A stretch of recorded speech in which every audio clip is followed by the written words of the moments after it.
Blocked by something, yeah. Could not copy obj debug.net 8 app host to API gateway.exe.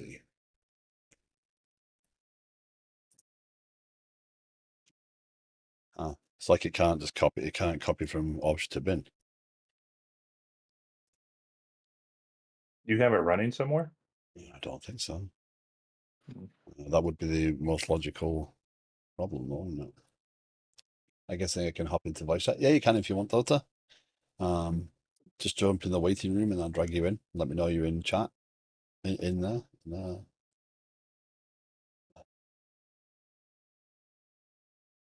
Because I've closed Rider down fully.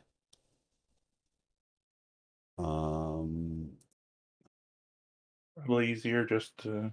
Yeah, I do have it running. I do. Oh, The oh, gateway there is you go. running. At the very least, the gateway is running, but that shouldn't stop everything else, should it? I think it would, Would it? right? Because isn't your gateway central? It is, but it didn't copy any of the references. Oh, attachments. Why would they be running still? Oh, it's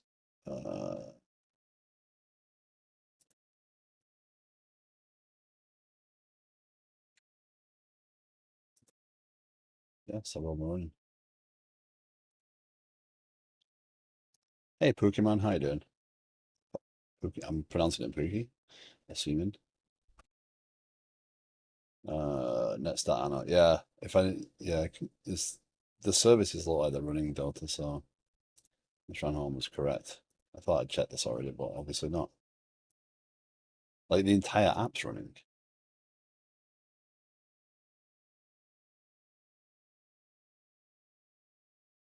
It's really weird. And obviously because of processes, everything's like moving around on me, which is making it harder to chase. Okay, let's see if that builds a bit better now.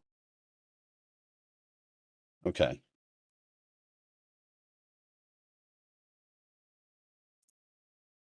So yeah, for anyone joining the stream, the idea of today is basically to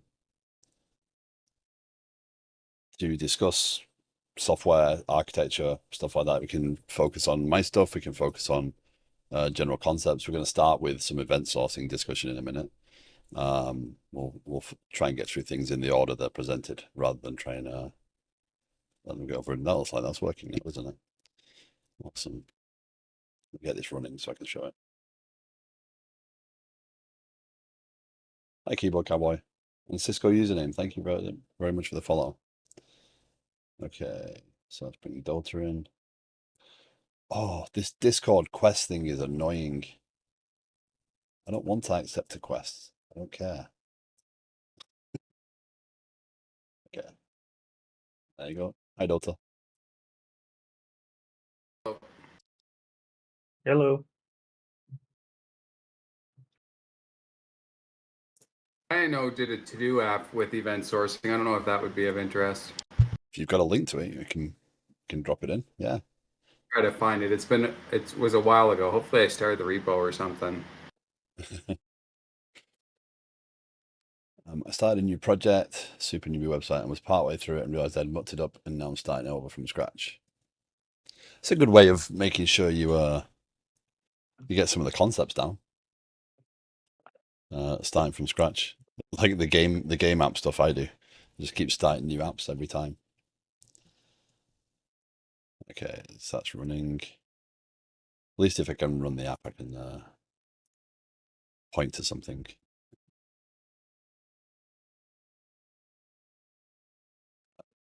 Sign in.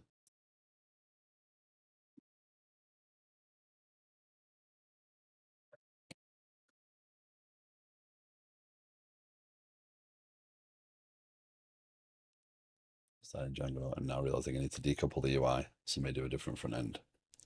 I think that's a really it's an easy thing to do to kind of make everything work. Especially, I mean, working in PHP, it's very easy to make everything one application because the view and the actual backend are kind of all the same. Um,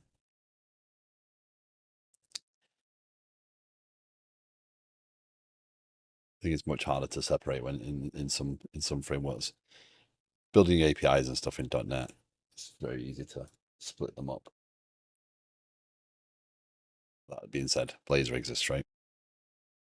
Which makes that Yes, a little bit. that's why Blazor.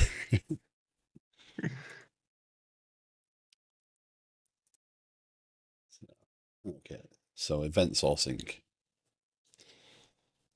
So Wallline asked, I'd be interested in hearing more about event sourcing. How would you apply it? What scenarios are appropriate to use it for? What does it actually look like to set it up? I heard what you said yesterday, but it seems pretty vague to me. So, and I'm because the way this is, I'm opening this up. If you guys have got any opinions on this, please, you're more than welcome to run as well. But in my mind, event sourcing is especially useful when you do need kind of that transactional data behavior. So the ability to understand how you got. So finance stuff is obviously a great use of event sourcing. If you're adding bank accounts, I think that's actually the most common demonstration, right? Like a bank account for event sourcing, because you say, okay, well, I added $10 and I removed $12 and whatever. You can go back through the transactions, and the current state of the account is based off the transactions that exist rather than just keeping track of the value.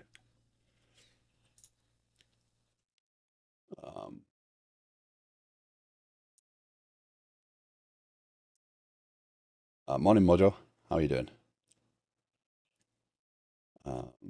So I'm actually scrapping a PHP website because their UI is terrible, and I'm trying to add in new functionality like user favorites and notifications when changes are detected in the source website.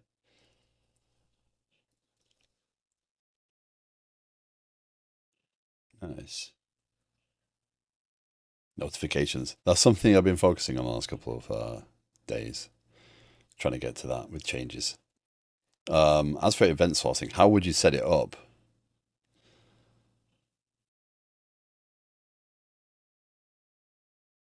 I found the repository. Sorry, it took a while. No worries. If you want a link, I can use it as a thing to point to as well. Oh, this It's a thing's pretty Wikipedia. thorough. I guess I'll just link it. Yeah. Twitch chat or Yeah, Twitch chat. Then we can. okay. You should get into the other chats by. I need to link that part actually. I always forget to run Restream chat, and in Restream you have to add an event every time you start a stream, so that it actually links the chats properly.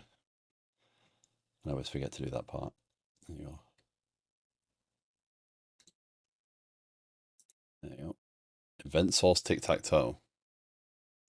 Was that Carter or was that a? I think he just wanted to learn event sourcing better, so he used tic tac toe as the example. Gotcha. It's written in Java.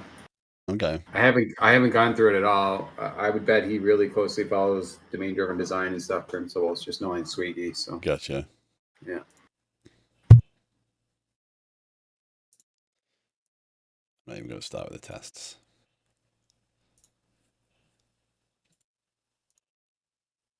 Oh yeah, aggregates.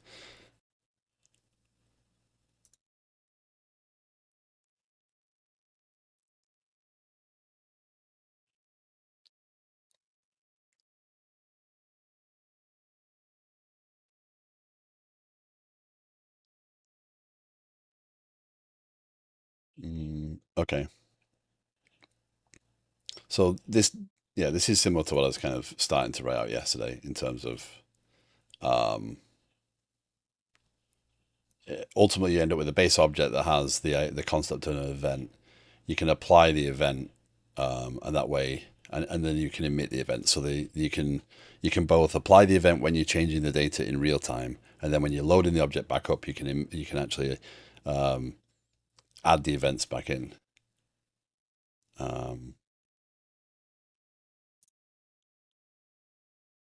The aggregate class, the most important of all of them in there? That's right. Not the aggregate class, the aggregate.java, as well as game. Yeah, so like I said, you end up with a base object. So this is actually very similar in design to what I have with my entity-based stuff, right? Because the entity-base has a list of events, right? So this is why I keep going back and forth. I really want to redesign this because essentially my entity is an aggregate. So there's two concepts, right? There's the data storage aspect of it, and then there's the behavior aspect of it, and I'm kind of merging the two. So this is actually very close to the aggregate. I just got to figure out how to get away from it. What is event sourcing? I work with hospital data now, and we have 3 data pipelines. So we have to have a hierarchy on how to handle when 2 sources don't agree, or if you're counting an ID existing but the other source is slower. So event sourcing, let's look up a more clear definition rather than me waffling. Martin Fowler, always a great place to go.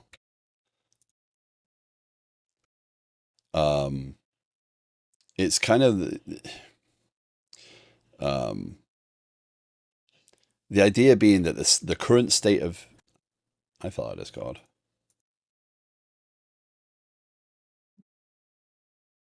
Am I back? Yep. Discord restarted on me. Good old Discord. Awesome. So yeah, event sourcing is kind of the concept of the current state of the thing, the entity, is the sum of the events that got it to that place. It's not an actual point. It's not an actual stored object. So it's kind of a point in time, based upon the state of things that have happened against it. So this tic-tac-toe might be a little simple to follow through. I mean, I know it's Java, but it's not that far apart, right? So this aggregate object has the concept of events in it, and you can apply an event, and this is an abstract method because each instance of an aggregate is going to understand how to apply events. So to get you create a game, sorry, and that creates a new instance of the game and then emits the event game created, and that event is then applied and sets the ID. So everything that changes the state of the object is coming through this apply method, right? When you join the game, so you get an instance of the game, you join the game, you emit a game joined. So you have this event that's played. This emit method applies the event and then adds it to a list of events, right? So you're keeping track of the events in the order they occurred. If you save those events and then reinitialize the object based off the serialized data of the events, you'll get the current state of the object again, right? So there's no, you don't kind of take a snapshot of the game and save that, and you don't know what happened to get to the game to that state. So game joined is an event.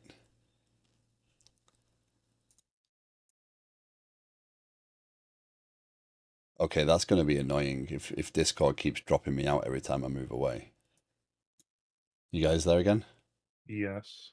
Okay, let's see if it's something to do with streamer mode. Because when you have OBS on the same machine, streamer mode automatically engages, right? Yep. So hopefully disabling it. Yeah, so disable streamer mode. I'm going to make sure that the window for Discord is focused, or at least visible on my screen rather than just minimized. Let's see how that goes.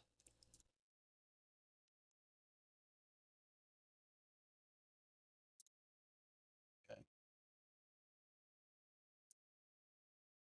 So, to get to one line's question, right? What scenarios are appropriate to use it for? I mean, any scenario where where it's useful to track the things that got you to your current state is basically appropriate. For me, with the platform, I haven't thought to use event sourcing because it's kind of difficult to.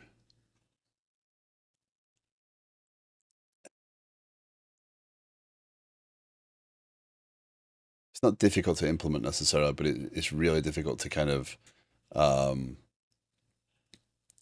get my brain around how it works in the larger system. Um, I'm essentially doing it, I suppose. I'm tracking the event. If I actually wired every data change up to an event, so everything that changed had an event, then I could use this. I'm using this for a these events for a different reason, in that I'm publishing them as state change so that the system can react to them. So these are kind of domain events essentially. Where else might you do it? Actually, one line, your water stuff actually might benefit from event sourcing, because if especially when things are changing, if you're tracking, oh, this well recorded this, changed this, did this, etc., you could actually use event sourcing to track every single state in between, every single change in between, and replay state. But you could also rewind and go back to a point in time and see what the current state was, etc. That's where event sourcing is extremely useful. Is this question actually like a distributed system / eventual consistency thing? Like, why do the sources not agree? So the keyboard cowboys, um, a question is probably more, is probably more distributed system stuff. But that depends on those data pipelines. Keyboard cowboy, how do they come around, and how do they not agree? Yeah, like Dota asks. It's a very good use case, and I do need that for charting.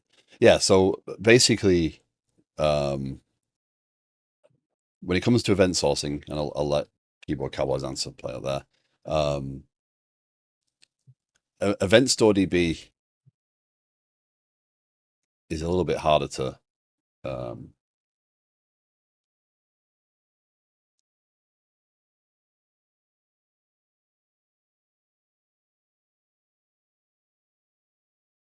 mine is more along the lines of whether event sourcing is a better option than an audit table. I'd say event sourcing is, although most event sources, I mean, correct me if I'm wrong, most events source examples I've seen don't track who did something. So an audit is still necessary, unless you track with every change, you track who updated a record, and that's part of the event as well, right? Then it would work as an audit as well, because you would actually have who made the change every time. So who last updated it would allow you to rewind that.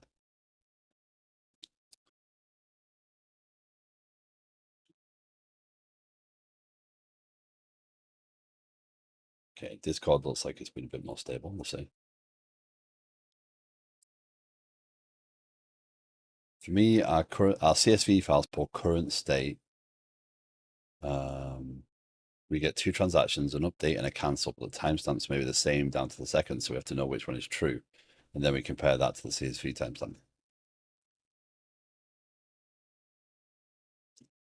I realize that the clocks may not be in sync, so we have to have rules per client that say one is the source of truth, unless the CSV is newer by the. Wow. Reduce is closer to your answer than anything, and I don't know MapReduce very well. But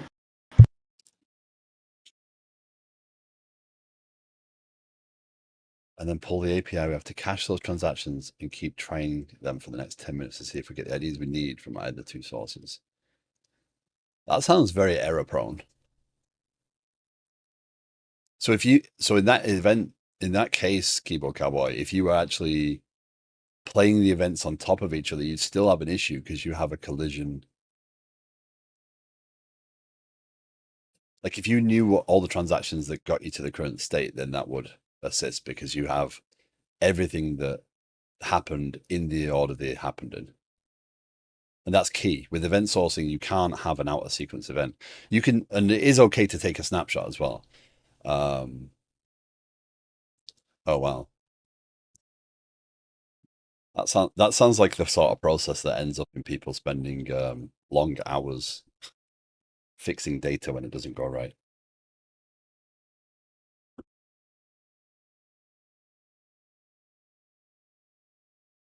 It's hospital data. All right, well, that's a legacy system in itself. So we use Snowflake now too, because the data wasn't convoluted enough. You needed another source to put it into as well. We can check at a certain time what was the state. So yeah, you kind of have that replayability if you can actually look at a point in time reference. Yeah, I'm trying to find the MapReduce thing because that's sort of his answer. But gotcha. Yeah, but the for me, the reason I didn't think about event store or event sourcing in general was because the system I'm working with, right? I don't care how I got to the current state. The current state is all that matters. So the events that trigger it and give me the ability to do changes and notifications, etc., is enough. Event sourcing would also be useful if you have to undo, if you have to roll back to a certain point in time, etc. Those are where that's useful. But for me, I don't need that level of transaction at this phase. One option when I was looking at Akka, Akka can be used as a pretty effective event store.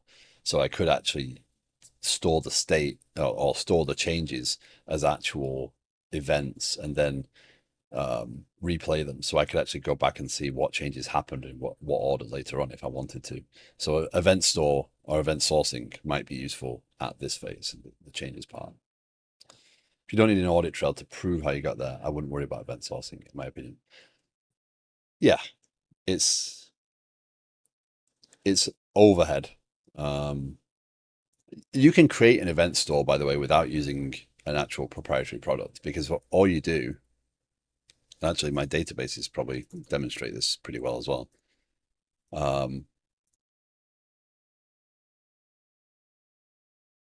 think I can find is a Medium article. I guess I'll post it. Yeah, absolutely. Okay. Yeah. Do you know MapReduce, Canhorn? The concept behind it, yes. Yeah. Okay. Yeah. I only loosely understand it. So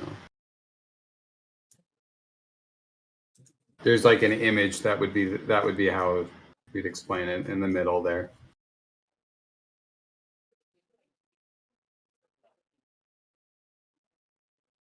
Yeah, that blue thing there. So the point there is if we're pulling multiple sources, then you're ultimately trying to aim towards getting everything mapped out and then reduced to a final. Yeah. So if you zoom in on that a bit, it's pretty small font right now. Yeah. Yeah. So I guess the point is that car, cat, dog, and rat is the message, and it's distributed amongst 3 machines here. So now I don't know how to interpret the numbers on the final result. Do you know that, Ken Ortner? It's counting, right? It's summing in that case, in that MapReduce. Yeah.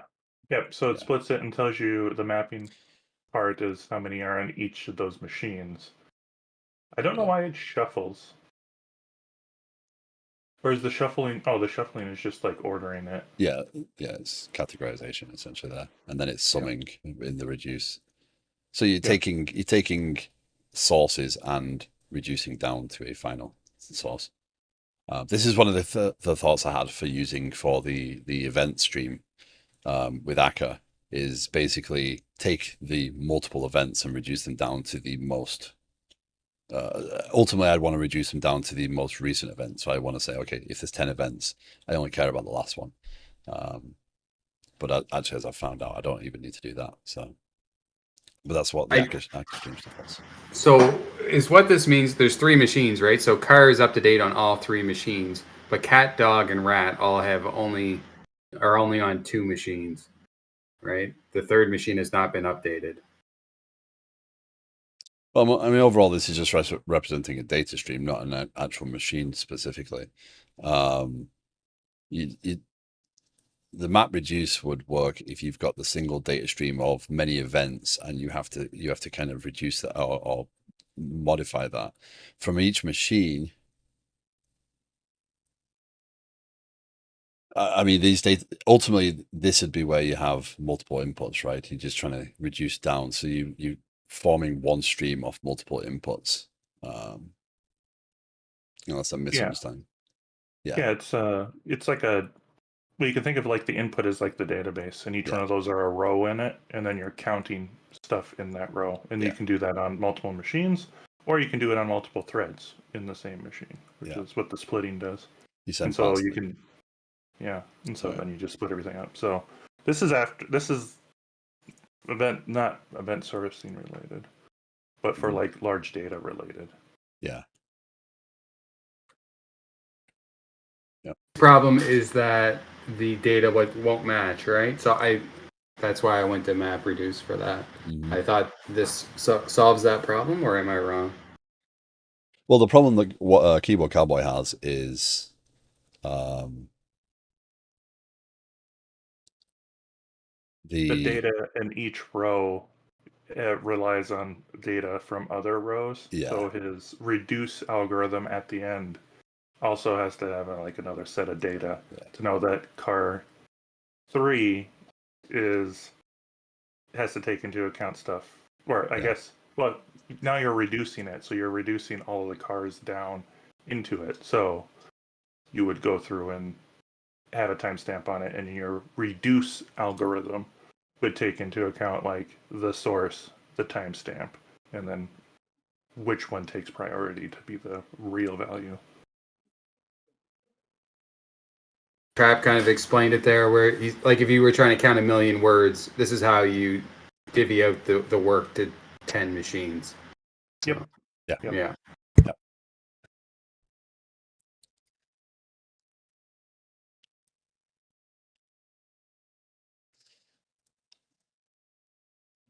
I'm glad I don't have to deal with that sort of data, to be quite frank. I don't deal with it directly at work, but we Mhm. use Spark for analytics, Gotcha. and we use Azure Storage for the machine part, which Yeah. supports Spark interfaces, which is great. We don't have to build any of that. We just like build our SQL query, and it goes out to the Yeah. Spark cluster. And actually, we didn't even manage the Spark cluster either.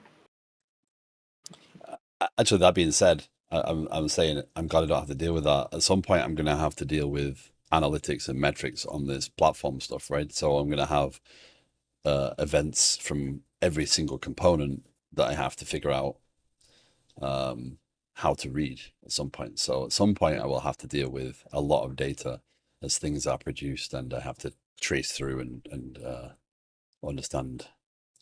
I'm not saying to do this, but keep it all in the same cloud. Our Mhm. bill for Azure is like nothing in networking cost because the Spark cluster is inside Azure and Right. the other services are all in Azure, and it pulls everything from Cosmos. We did Gotcha. the math, and if we were to export this into a third-party service, it would have been like 2/3 the bill just on getting the data out. Ouch. Ouch. Now, Yeah. talking about other services, if you're using something like Snowflake, Snowflake hooks into your cloud provider, right? Have you used Snowflake before? I am aware of it, and that was one of the ones we looked at. Right. And yes, but I think is that the one that's in AWS? They So if you can were in AWS, I think it would be a lot cheaper. you can pick with Snowflake, you can pick which provider. Oh yeah, I'm then you pretty would put sure. it. Yeah, so then you would put it in the same data center Yeah. as what your Yeah. data is in. Actually, the same with Confluent Cloud. When you in Confluent Cloud, when you set up your cluster, you set it up in the provider you want, so you don't actually have to incur um, extra cost of dealing with their communication. Yeah, we were looking at their cloud platform, which is like or they manage it, right?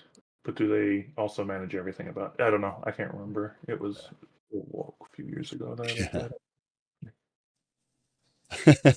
But after typing it out, I made the scenario too specific and contrived. I'm about to get my next cup of coffee and we'll be away for about 10 minutes. Just trying to imagine what storing the actual record and DB table would look like, and one for the events and the records.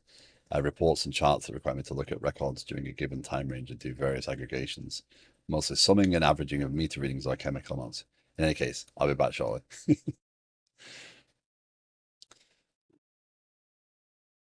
So let's.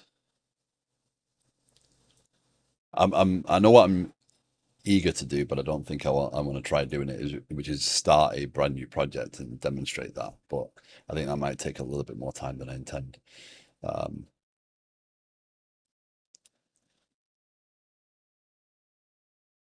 So tasking items on a brand new project for a small team.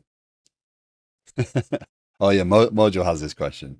So do you want to clarify that, Mojo? I mean, you're more than welcome to join voice chat if you want to. If anyone's interested, if you drop into the waiting room, if you want to join in the voice chat, obviously the more of us there are, the more over talk we could get. But yeah, no online, I get it. I'm happy to delve deeper, but I'm not sure a demo is going to be on the cards because I'd have to go off and start tinkering.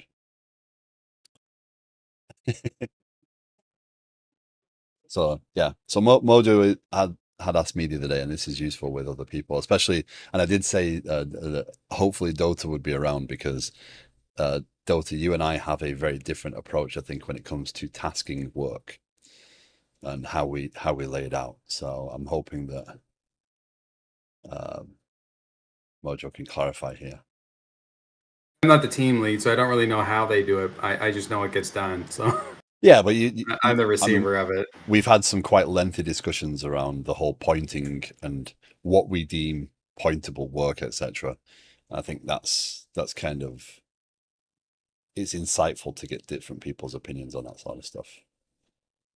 So. The biggest problem with it, I think, is the one pointers.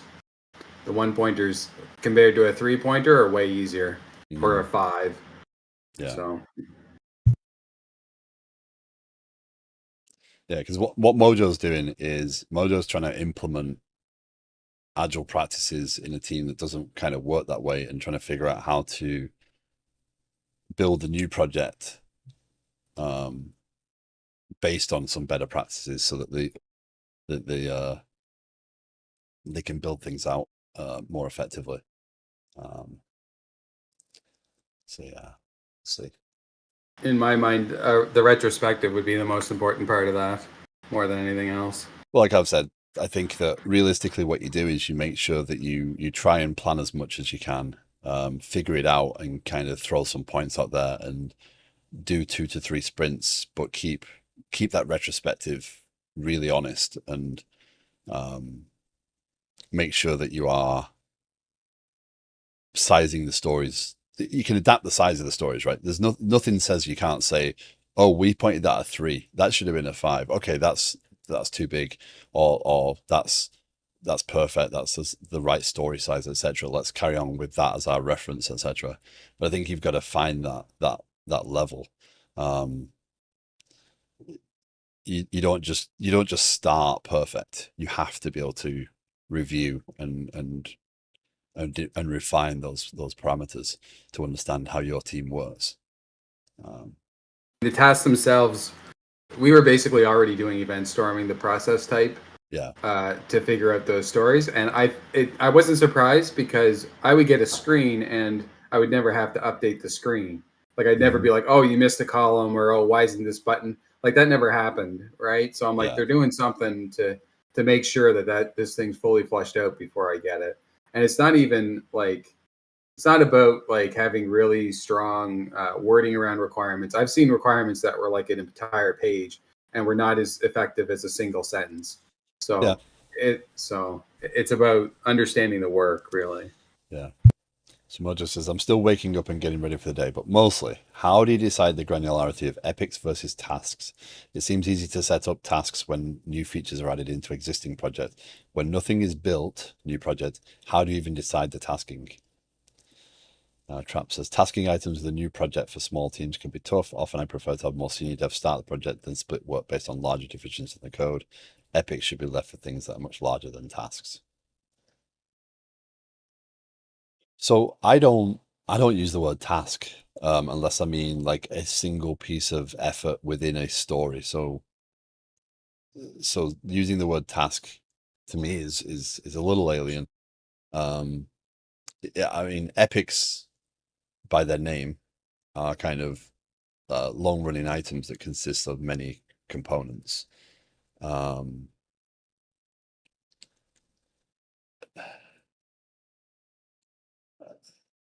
the, the Like definite starting with, go I feel ahead. like starting with this. I feel like starting with the story is the easiest, where it's kind of like you should be able to write an acceptance test or two around a feature, and it should have a meaning to the user, basically, right? And that's your feature, and then your tasks are like, build the back end, build the widget on the front end. So that's actually often an area of division is the whole a story must have value, user value is obvious is commonly challenging because what happens is when you put that measure against it and then you want to do technical stories because you want to do configure the data schema and that's a lot of work on its own, but it's not part of a larger story, or it's not part of a story, then you end up afraid to do that if you hold to that advice that direction of every story should be user provide value to the user. um I like the idea of breaking up stories into technical stories because I don't know how valuable is it to the business person to see that a story is taking 4 weeks or something versus they see stuff going across the board. I'm not sure where the balance is on that. So uh, so the point of agile is to be flexible. That's kind of what I hold to. Trap is more, and that's what I'm kind of saying is basically figure out what works for your team because you don't want to try and force yourself into the system because it's easy to kind of um, break away from the system. And I think that's how a lot of organizations end up falling back to waterfall is when they try and force themselves to do something they don't not understand how to do effectively. Or they try and, again, like I said about the user story thing, when you try and stick everything and say, oh, it has user value. Okay, well, we'll make it fit in this space. I think it's easy to break out of that pattern then. Um, if the project is paying for my food at a restaurant, is my task pull out credit card or is it reach pocket, grab wallet, pull out, open wallet? This is granularity piece. So, um, okay, so are you trying to task out the stories exactly? Because for me, the story should be, so that's why I'm focused on this aspect, right? So, um, this might be, as a customer, I want to order food, right? Um, yeah, I guess that example. I mean, you could use any of the three uh, levels of granularity, right? As long as the dev and you understand what each one means. well, So that's a challenge. That's all oftentimes a challenge in that, um, and this is why planning and documentation in systems is important. Is because if you sit down with a PM and talk about something and you understand what you're talking about, that one sentence is fine. But if another dev has to pick up that work at all, do they understand the same thing? Right. That's obvious. That's an important measure as well because um, it's very easy to that probably went in there. Oh, coming here. It's very easy to write a sentence like, I want to pay for food at a restaurant, right? And then make all the right assumptions and do all the right things, right? But realistically, what you want to do there is say, why isn't this working? Is this error? No. Um, oh, the database I'm working on. Um, what does that involve? I want to order food. What does that actually involve? And what I'm trying to build with this, and I'm not trying to promo here, I'm just trying to align the way I think about it is PMs often have an idea of what it involves. And what I'm trying to do is get them to tell us what that means, right? So that you can actually ask more pointed questions about the right things, right? So I should be ask for credit card, right?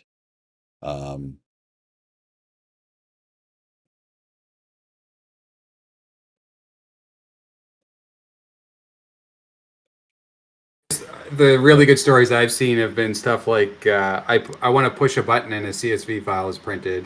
I want to push a button and the account owner is changed, or like so very specific and UI based. So not like build me a service, build me like that's all to the dev. You Yeah. figure that part out. It's what's in the UI that is the behavior change. Well, and that, I mean, that's why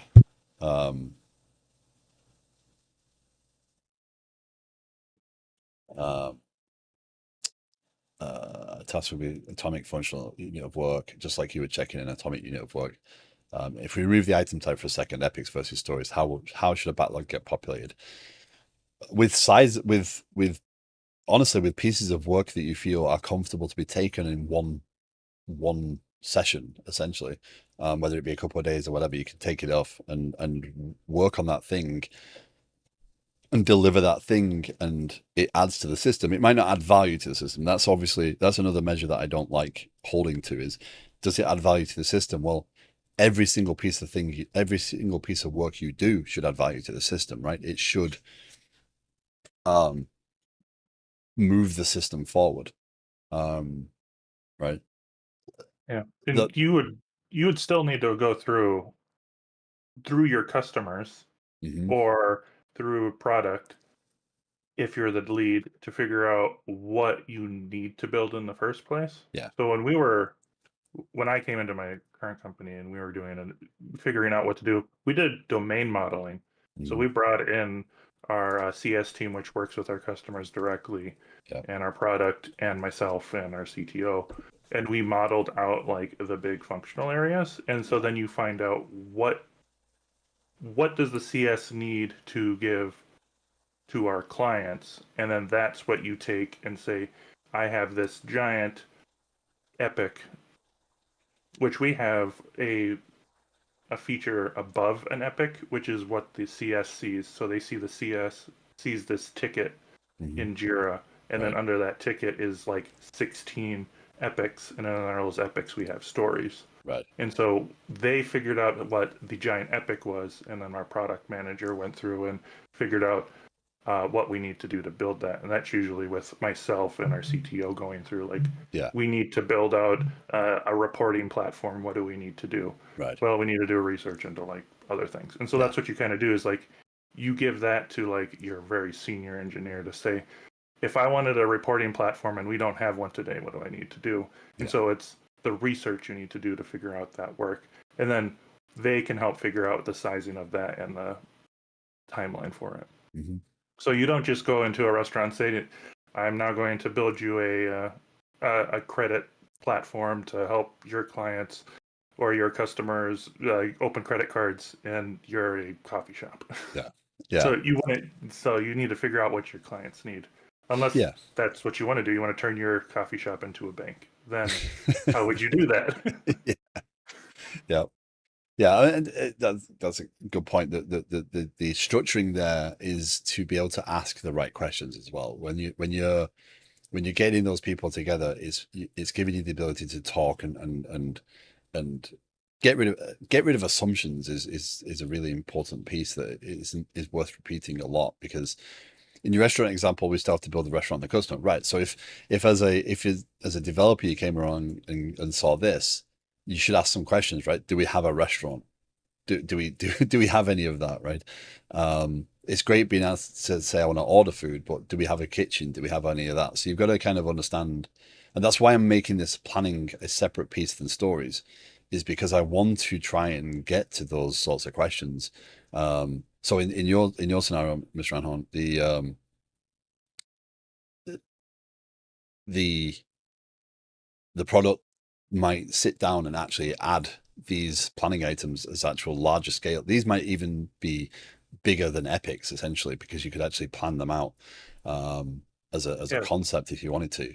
But the idea is to try and get that information captured and the things that you need to talk about. So this probably does fit pretty well with the event storming thing, and you kind of, okay, figuring out what are we actually trying to do, what pieces do we have, and trying to funnel down towards getting better requirements, and that'll help you, Mojo. The if you can refine the requirements as you go, build out some work, sit and look at it and ask the right questions. Do we have this? Is this actually in place? Do we actually know what that means? And trying to build up, because ultimately you shouldn't be looking at a story. And this is why Jira is hard, because Jira merges the concepts. Because once you start creating tickets or stories or whatever you want to call them, they just become this wall of cards. And you can't tell which is it without some refinement on your tags and labels, etc. You can't easily tell which is to be worked on next. You have to start creating dashboards to be able to see things, which is again why I think this helps the review date concept of being able to say this needs to be reviewed. Doesn't matter what state it's in, it needs to be reviewed. See, I have a presentation that we could show on event storming that has a cab example, the cab thing. Yeah. So I don't know if you want to go through that or. If you want to link to it, yeah, we can take a quick look, because it goes into that. So, in terms of figuring out what the granularity of them are, Mojo, that's a little harder to answer, because, and it's not. It depends. It's not. It depends. It's you need to get the information that allows you to complete the tasks that need to be done, but you don't want to be doing add a button as a story, right? Add a button has no value. It doesn't push the system forward other than making the UI look a bit shinier, right? If that button should do something, you want to focus on what should that button do? Is there knock-on effects of that button being clicked, right? So if you click that button and it actions a thing, is there things that should happen off of that thing? Those other things are probably stories themselves, right? So you want to kind of dig through what you need to build and ask the questions. Can this be wrapped up into a single piece of work? Is there any side effects? Those side effects are probably stories. Is there something we can't go without? Right, there are certain questions you can ask. We're effectively doing a rewrite from scratch, but with a lot of data model changes. I think the best example of my question is, if you were rebuilding a Facebook clone in terms of functionality, how would you break it up into tasks? If you bring up that presentation, the cab example actually has a pretty good. Yeah. Track. Because there's multiple systems in the cab example, if you think of it in terms of Uber. Google Docs not have that mode? I don't know. Probably. So what you're trying to get to is slide 13, really, right?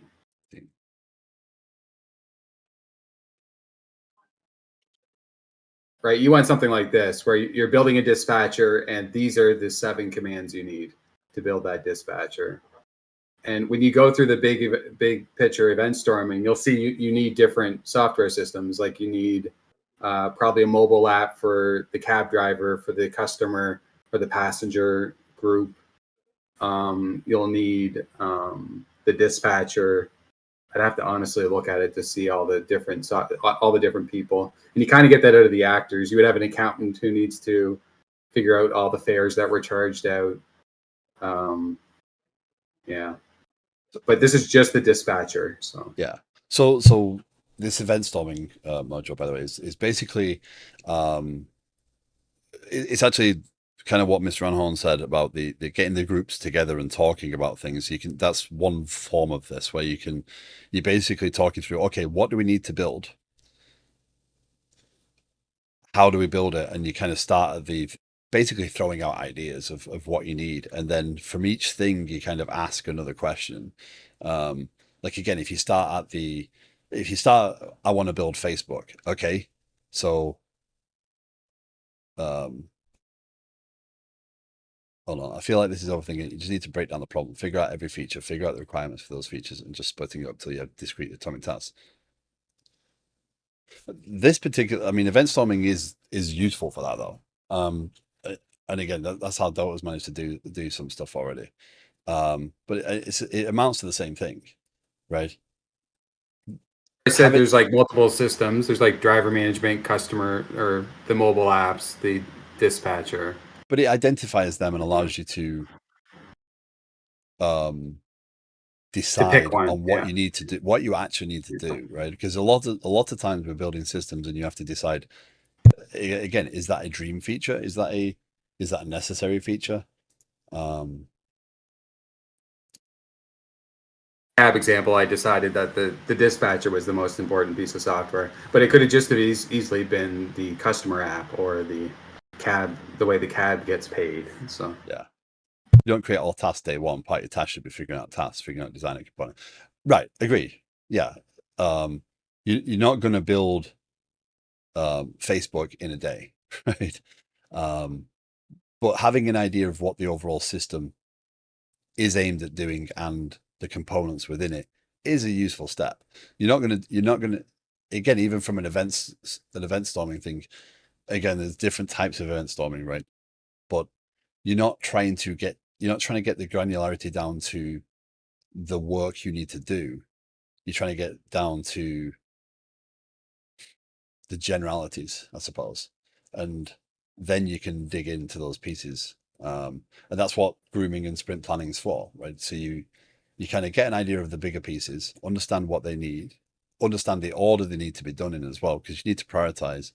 Again, if you're picking up um, the restaurant example, if you don't have a restaurant, well, those tasks have to come first, right? They can't come um, they can't come after seating the customer. Um, so figuring out roughly the larger scale and the order of things that need to be done is a useful exercise. But from a granularity perspective, which is what actually Mojo is trying to get to, is you need enough to be able to go off and do the work, right? So you need to break down the larger pieces as to the ordering. You need to break down the pieces within those pieces into what is a valuable story. So what makes sense, um, as in the. Sorry, I'm losing my train. What makes sense is in the work to be done, and then you don't go down to the phase of plan out and I've seen this done, right? I've seen where teams want to go and say, okay, we're going to go in and we're going to add a button, we're going to add this code, and they plan the story out as actual tasks of almost coding tasks, and that never works. That gets messy. Um, if you pre-plan that, ultimately what you want, and this is why sizing is important, because you actually try to get through those assumptions and figure them out before you actually get to coding. You should then be able to do the coding without having it all neatly laid out in tasks on the story. yeah, I guess if you look at the cab example, right, there's like several epics of epics, really, right, or bounded context, whatever you want to call them. It's Yeah, each of those things, like the app, the dispatcher, everything. You would have those big epics just pieced out as an epic, and then you'd pick the dispatcher and say, I'm going to build the dispatcher, and then you yeah, say, well, what's the minimum interface I need for that dispatcher? And that's what this gets you, is these are the 7 commands that are the absolute minimum. We don't yeah, even know the name of the person taking the cab, or what they paid for the cab, or where they're going. Like, yeah, there's a lot more missing than in there, but that is the absolute minimum number of commands you need yeah. to have a working dispatcher. So, And and then this isn't necessarily all one uh, session either. When you're doing the event storming at the different levels, there's different types, right? As you identified when you were doing this. Like you said, big picture. So starting with big picture is is pretty useful. Back, my next message can be skipped.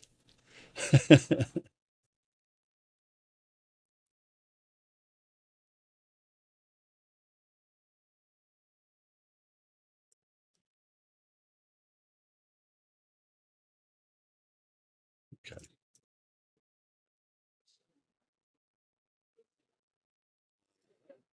To me, the point of Agile is like you don't plan out too far. You really only plan out the next 3 sprints or something, right? So. Well, I mean, even that, and that's Trap's point, right? There's a lot of over analysis, and I think I think we're naturally inclined to go that when we're talking about it from this context. It's easy to kind of get in the weeds a little bit. And again, Mojo's point was the granularity. The beauty of Agile when it's done right is that ability to adapt and to change. And if you try and plan everything out 6 months in advance, and that's again what you said, Mojo, they've been focused on do we have everything planned and they're trying to do waterfall. You'll never have everything planned, and that's what Agile's meant to embrace, right? It's meant to embrace that concept that you don't know everything. You should be able to change without too much effort. I think when I first started learning about Agile, they kind of give the oil tanker example. Whereas basically, if you go off and you plan a system and you try and plan it down to every detail and you think you've got everything and you plan the next 6 months of work based off it, it is very hard to turn it around, right? So if your priorities change or if things change and you have to adapt the software or you have to change your plans, then it's like turning an oil tanker. It takes a while to do because you've got to finish up what you were doing. You've got to change things maybe. Whereas with Agile, the point is to be able to embrace. And I think that's why it's easy to so Trap waterfall is fine if it works for team and you could do what you need. Agile isn't technically incompatible. I think that's why it's easy to fall back into waterfall because they're not incompatible. They both seem like pragmatic approaches to how to build software. I think waterfall doesn't exist like it used to either. That word is kind of just used as a sign of agile dysfunction nowadays rather than what it actually is. Having worked in a waterfall environment, I know what that means. Having worked in that and then gone to Agile, it's it is very similar. The problem is we then have the tools that we call Agile whacked on top of them. So when we're still going through the exercise of pointing, even though it's completely irrelevant because we can be given a deadline, then you might as well just scrap tools.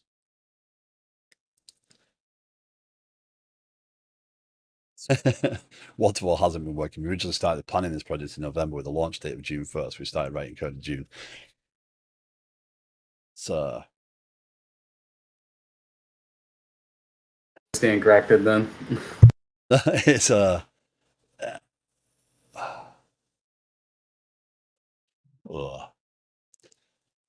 I don't think I've actually seen clean. I've seen many attempts at clean planning, and I've seen the energy of what happens when you're starting to build software, and it can be a fun process to go through this planning effort, etc. But it quickly wears on people, and I think that's why again, not planning. You plan the big stuff 6 months out, and as you get closer to it, you plan a little bit more detail, and I think that works better for keeping the energy alive with the process. If you try and plan everything out ahead of time, you'll have to change more as you go. As you realize, I mean, let me know if no one else suffers this, but has anybody ever written software and of any scale, and at some point realized, oh, that doesn't quite work that way, and change it, and have to change or have to. I mean, I've hit that more often than not, because I've made assumptions about how something should behave, and then I've realized that there's a better way of doing it, or I've realized that there's a change that needs to be made because my assumption about how it should work is based upon some other piece that doesn't work the same.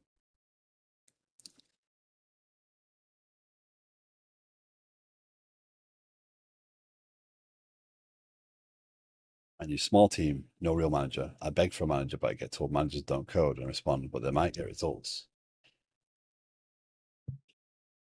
I don't think.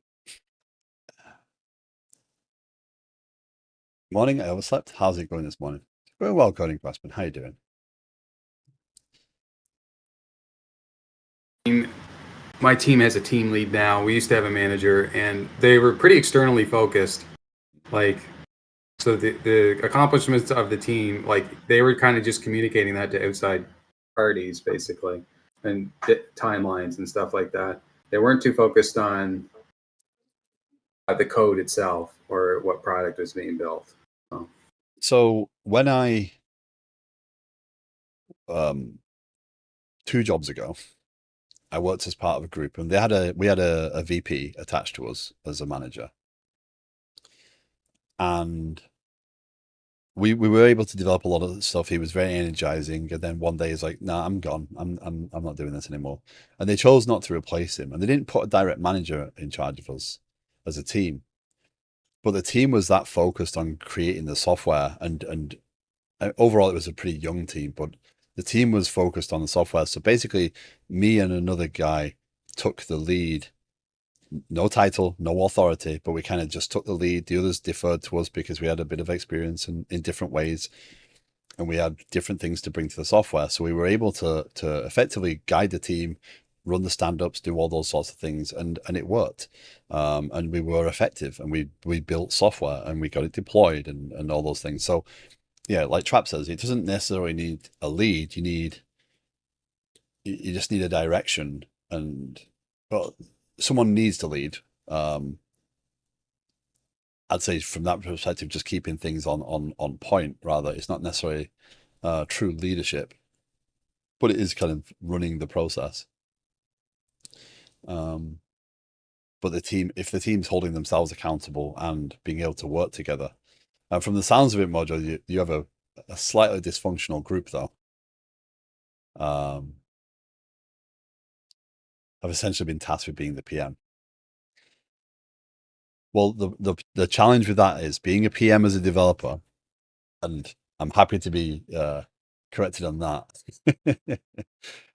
Being a PM as a developer is dangerous because you understand the technical constraints and you understand the technical aspects of things, and you might make assumptions in how you put things together about how things should work, and that's not the job of the PM. Anyone have any feelings on that one?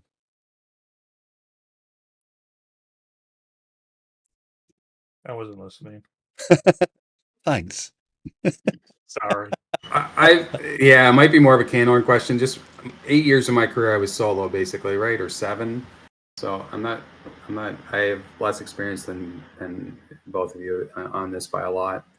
So the question was, a PM that is also, or has been, as one line points out, a developer in the past. I think that's a dangerous thing. I don't think I've ever worked with one that was an engineer in any capacity. They've Right. always been product management or of some kind. Nice. So you got lucky. Yeah. And After luckily, PM. I think all of my work environments have been pretty much the same. Yeah. Trap got lucky on the other side of things as well. Every time I've met someone who has either a very technical PM or they have been a developer or were,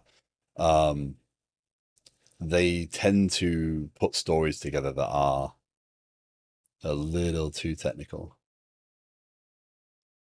Or they Well, make assumptions about what should be done. Yes. Speaking to myself, I probably write not enough technical detail in the stories that I write Right. because I would assume, or because I assume that they probably know what I'm talking about, but I need to write those. But I've Yeah. also been in the complete opposite end where to get my point across, I had to write out a PDF of like 6 pages Mhm. so they would understand it because they Right. would take everything so literally. And Yeah. so it would have been faster for me to write it myself. Gotcha. But having the PDF makes it so I don't have to hold on to that knowledge for like 6 weeks, and then someone else can just pick it up whenever they get to it. Mm. So it's that balancing act of I wrote out probably like 60% of the upfront work Right. for the platform in general because Right. the PM didn't only knew from like the UI to the screen, but I had to take those UIs and requirements of the front end and make them so the back end makes sense. Yeah. So the back end portions are, you need someone technical to say that that UI is doable if we do all of this on the back end, and you can't have your PM write everything for front end and back end. So it's a big balancing. Yeah. Say in all my projects, I wouldn't have wanted to be the person deciding what to build. So because I find as a dev, you're just too focused on such detail that like you can't see the big picture. Like someone who has to step back just naturally. So like we need to build X next. I vastly prefer not to be in charge of that if I'm coding.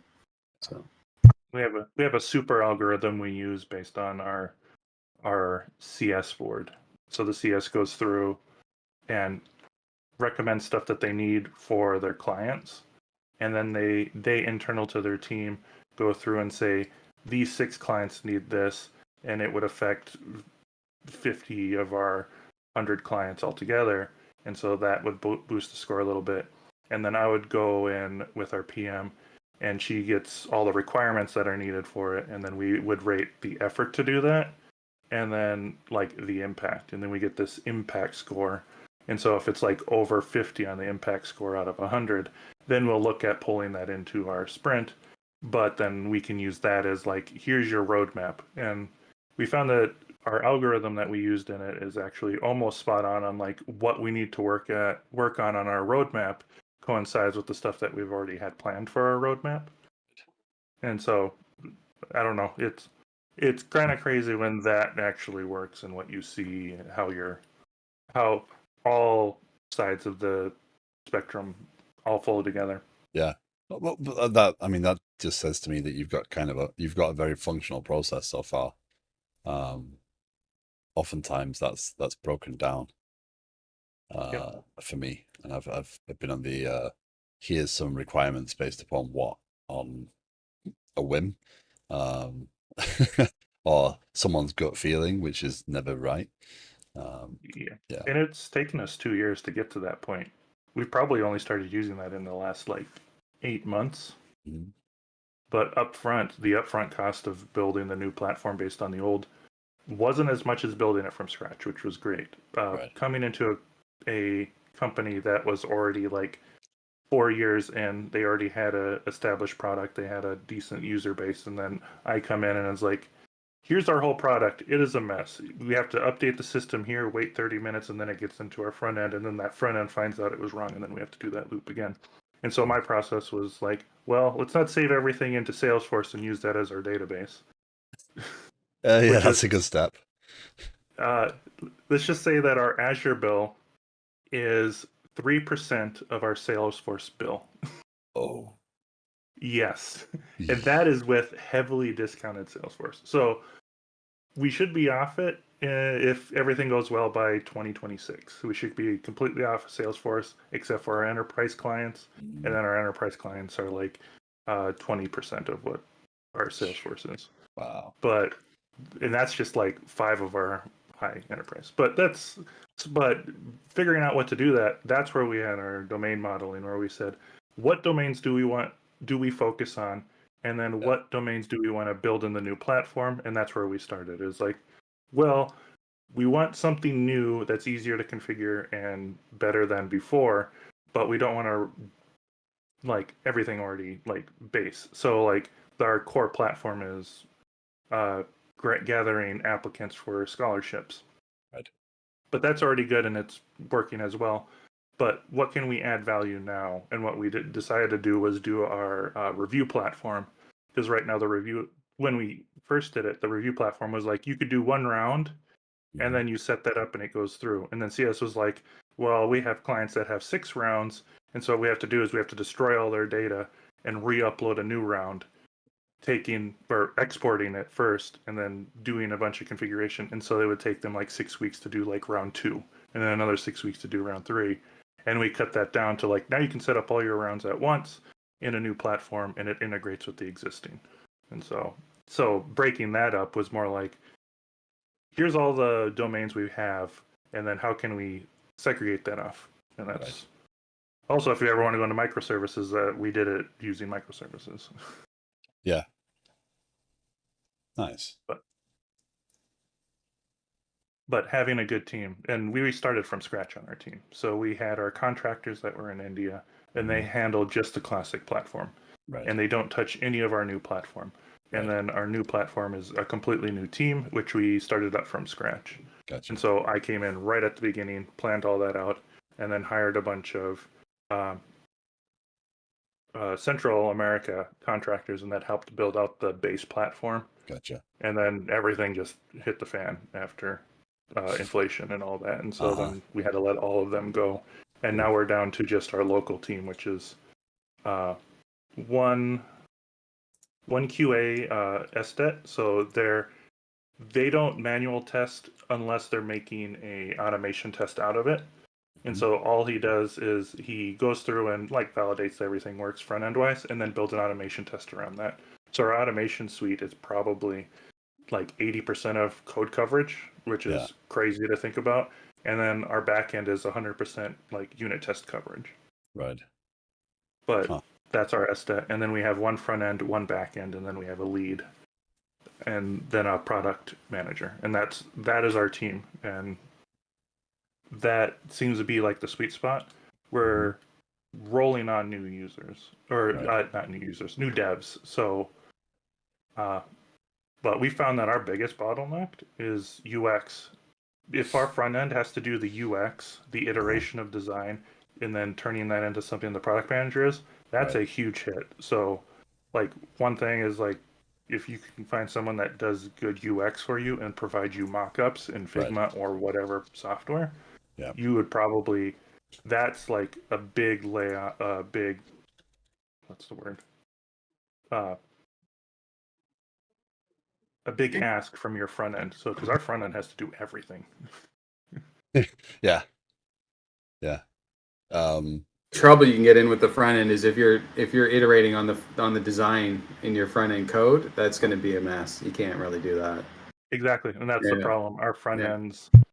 Luckily, every time we start a new domain, we start a new front end server. So he starts off fresh, and he pulls over just what he needs from the existing ones. So, like our V1 front end was Ant design, and customizing that to make it look good. Holy crap! That was never use Ant design if you ever want any type of customization.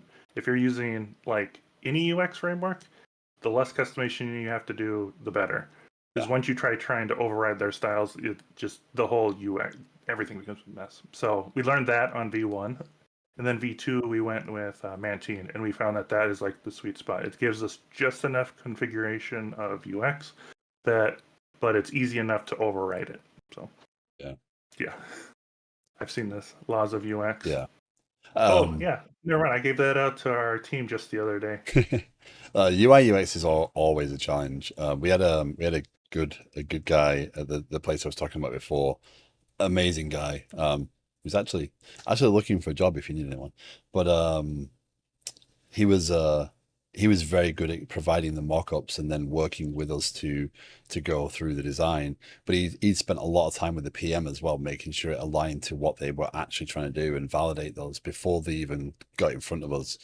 But again, it should be part of the iteration, right? The when we're talking about stories, if that UI UX is there in place when we're planning stories out and we're asking the questions, okay, how does that work? What should we see here? How is that focused? It tightens that feedback up quite a lot. UI UX is hard. Oh, yeah. The guy we had before everything had to be reduced did user testing with like our CS team and with actual clients. Yeah. And those UX were like great. We still use them mostly today, but we don't have like the process we had in place when he was around. Yeah. But he shifted. Like he was like pretty much just gives you his prior jobs were he builds out the UX and gives you a PDF and you just work off that. Right. And then he transitioned into our role where he was working with users and customers to build the UX, which was a big shift for him. Yeah. But he like took it in like less than like a month, built out a whole new process for that. Wow. For user acceptance testing and validation of his stuff. using Figma. So he uses like Figma's like website feature, and Yeah. he would have them walk through it using these specific steps and ask them questions on it, and like he built it out from there. Yeah. Those were great. Yeah. One Lines has spent several months or weeks at least um, working through building a Figma design for an on-stream application. Um, and it's been fascinating watching the whole Figma design come together because he's been building the buttons and the workflows and all that sort of stuff. And now he's transitioned to that point of making that an actual design in code, etc. And that's the part I've been looking forward to. But seeing someone work with Figma, and by his own admission, he's not an expert on Figma, but he's been getting noticeably more comfortable with using the tooling, and it looks impressive what he's built, and yeah, I'm looking forward to seeing that transition. But It's better than my squares and triangles. yeah, I'm just embracing the fact that at some point I will manage to figure out getting someone to look at this, and even if I have to pay at some point to try and get an actual professional uh, design done on this application. But while I'm building it out as this, I think coming back around on that whole prototyping and getting some lead on stuff. There's no point in me overthinking the design right now, because a lot of this I don't know what I don't know what I want ultimately, because I've planned out the component flows, etc. in the back, but I haven't really figured out how those come together, and I haven't figured out the software yet. So I think there's no benefit in me doing the UI too prematurely, because essentially I'm still building the core application, right? And then I can figure out what the UI looks like. And I think coming back around that UI, and Mojo, I am going to read what you wrote before, by the way. Coming back around on the whole um, um, uh, uh, building the UI ahead and building it. The challenge when you start to build a UI in line with your application, you have to fight hard not to align your application stack in the back end as well to what the front end represents as well. If you're building it that way, one of the things I like about what I've done here is by breaking these up into these modules, I can actually see this data belongs here. This data belongs. I can kind of bucket it. And using the GraphQL to recombine everything means I don't have to make hard decisions about the data store in the back end. But it is very easy once you start building a UI to do that, to say, okay, well, this object is clearly an object on the screen, therefore it must be an object in the data store, and stopping people from just aligning, what you see to what you have in the back end is a challenge as well. I have the opposite. My data model has now dictated my editor. Oh, okay.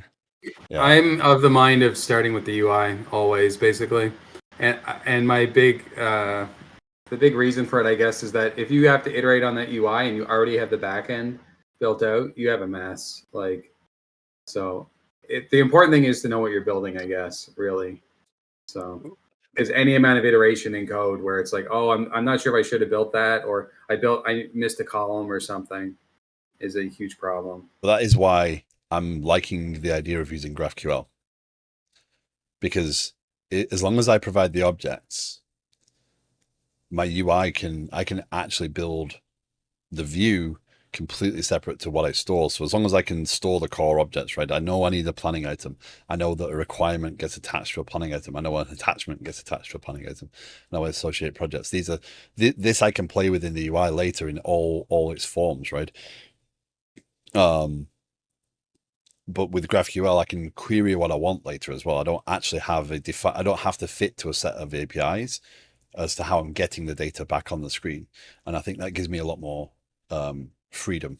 Whereas I previously have built, if you start building APIs, okay, get planning items, then yeah, you have to change the back end to support the front end. Because if you need a new column, you have to now go and change the query and everything alongside that on the API endpoint to pull that data.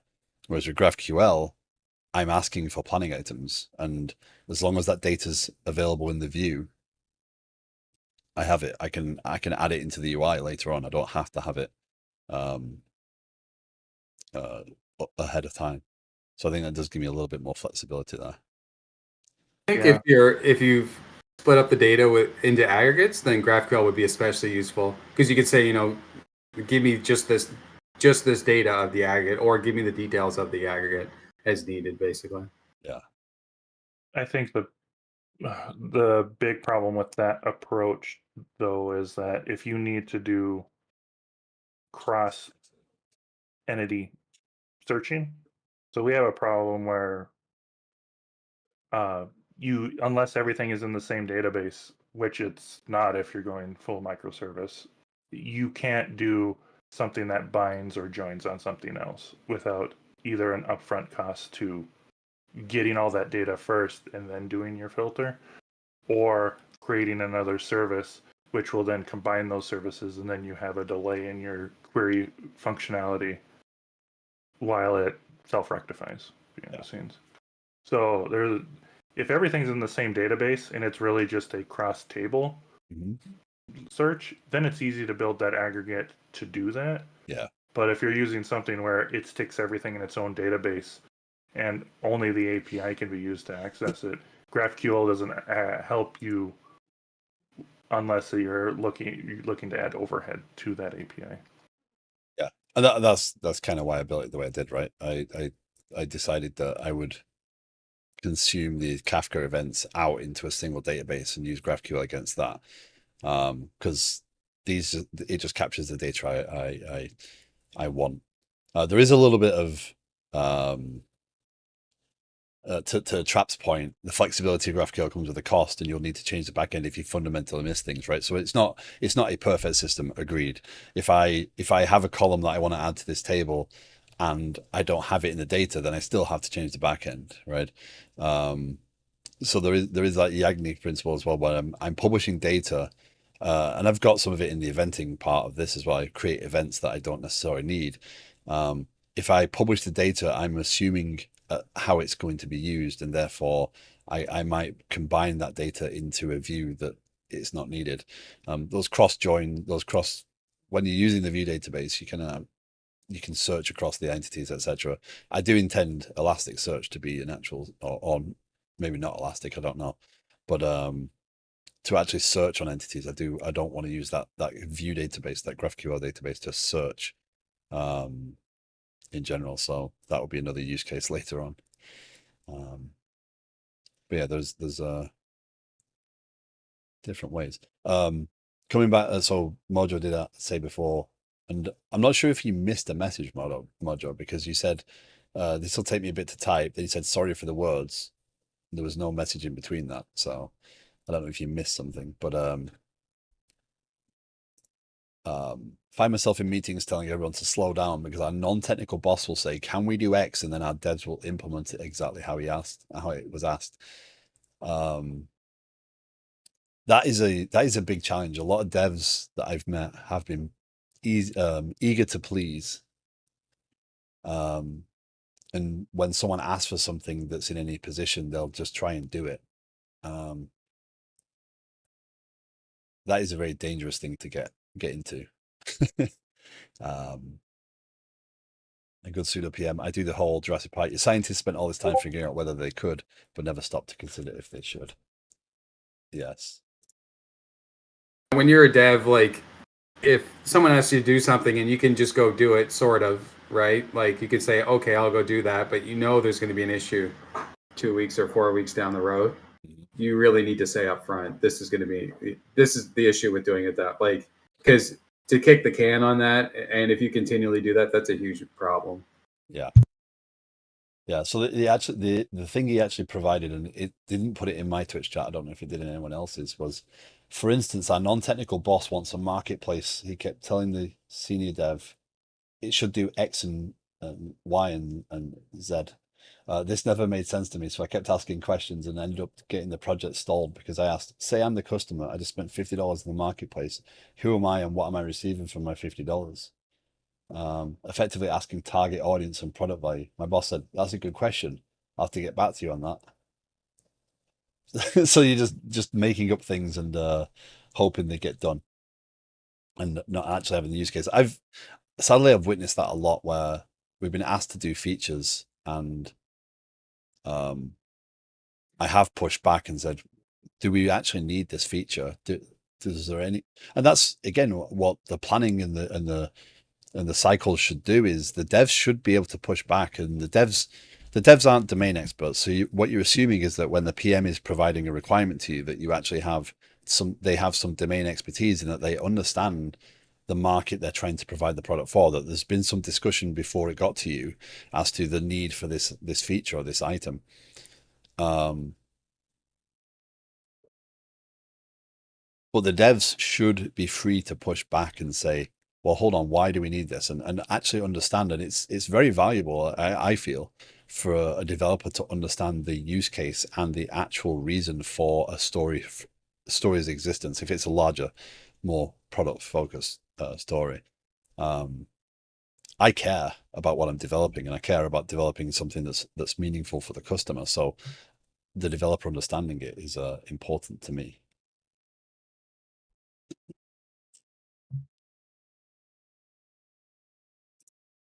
Think as a developer that you really have to push back on stuff like that. You can't. It's not good to just say, oh, okay, I'll go do that, or especially when it's not clearly fleshed out. Like that's a real like, okay, I can't do that. You're gonna have to be more specific.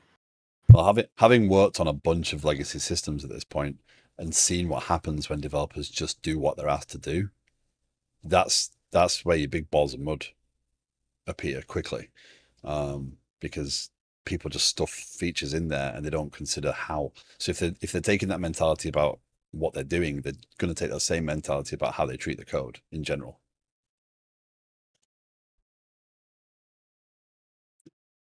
Definitely seen like, oh yeah, sure, I'll go do that, and you see like them just like spread out the ugliest, most unmaintainable solution you've ever seen. Like that's not acceptable, and Nope. you've just wrecked the code base doing that. So Yeah. So another problem you're going to face, Mojo, is if you're developing in a dysfunctional environment like that, the planning is only going to be part of the problem, right? To Dota's point there, if you've got developers, one or two or three or whatever, working on the code base, and they can't agree on the planning aspect of things, you could end up with disagreement in the code as well as to how things are done. And I think Trap was one. I think it was Trap earlier on. Was like you get a more senior developer to go out ahead and develop the foundations, right? The senior developer should lay out, and essentially it's kind of what I've done with this, right? I've built out a platform to build up on with extra software, and I'm now building the extra pieces on top.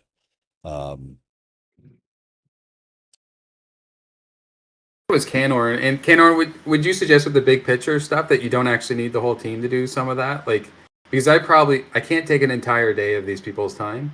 It No, probably can only take an our hour. engineers are like, they have like 3 meetings. They have planning, refinement, and retro. I That's got it. you. Yeah. And then Nice. it's really just myself and the PM and our CTO that go through and figure our stuff out. But our CTO is like very technical. So he understands like the technical terms and everything, and understands like the process engineering needs to go through. So he's like, if I didn't have him, I probably wouldn't have joined my current company. But I worked Nice. with him before, and he's really into that. But he's been at startups just starting, and he says this current company, like he likes like 4 years in, has an established base, and then rebuilding a platform like scenario. And I'm like, I like that too. So like, if you ever have a choice to go into like a startup and they're either going through a rewrite to show value to their current customers and their board, those are like good companies to get into, because they usually already have an established product. And if you can get like how much a company has like already like established clients, that's even better. Pick something that like, if they have over 200 clients, then that's like a perfect company to go into. And that's usually just starting out or stuff. But yes, but back to that question, yeah. Our team, the engineers in there doing the day-to-day engineering, they only see like the work and refinement. But I think I've stated this on stream before. We work 2 sprints out, so we refine for 2 sprints, and then everything else just kind of gets flushed into the backlog, and then we prioritize that pretty much every sprint if anything changed or what needs to go next. But we do have a long roadmap of we need to do this chunk of work, and then next quarter we'll do this chunk of work, and we plan out probably the next 18 months, but we're constantly shuffling that around based on stuff that comes up. And I think we're flexible and agile enough to use agile in our agility. It certainly sounds like it. I guess for us, like we're not doing this big picture thing, and it sounds like I'm trying to convince the higher ups to do it, right? But to actually do that, I have to show it, right? So yeah, that's the hard one. Is if your Yeah. higher ups above you do not want to do big picture work, yeah, that's really hard to get somebody into. It's more like you're doing everything, and then you're showing like here's the added benefit, but you can't show it for like 6 months. But if you have someone oh, I who see. can advocate for you in the higher up to say like we should do it this way, that helps a lot. But Same. Because I could grab our like most senior dev who understands the system and try to build that out. So then and give them an hour activity. That is the big picture stuff. Was my thought, right? yeah, and yeah, if you're gonna go that route, yeah, getting the big picture from someone else, and then the fine picture is that would be like team to team wise. But finding something that can be enhanced on, or something that's like encapsulated enough that it can be worked on in that team, or in that like what is it, that vertical, that pillar of features works well too to get it on. But it's never like just go and do, now the whole company is just going to do this. That's like we couldn't do that because our classic team completely works off Kanban, and they have tickets in there for weeks, but they don't have sprints that they work off of. But our new team is all sprint based. But we do a little bit of Kanban. Like some of our stuff will be overarching, but the 2 week is more like just like a nice cutoff to say like now we're going to transition into like next sprint's work, but it's just something to help everyone like segment work. And we found that where we do roll a lot of work into the next sprint, but we get that done in like the first 2 days of the sprint. So it feels like we're constantly rolling over new work, but it's work that is like dev complete. I don't think we've had anything roll over that wasn't dev. It was all, our bottleneck now is that dev produced too much work and our QA is too overworked. But also it doesn't help that he had COVID and vacation, like one right after the other. COVID now just knocks someone out for like 3 days, and that's like a huge hamper to work. Are you using pointing, Anhorn, or no? Yes, we use points mainly for the effort it needs for QA and dev, and then we use effort, which is a different scale.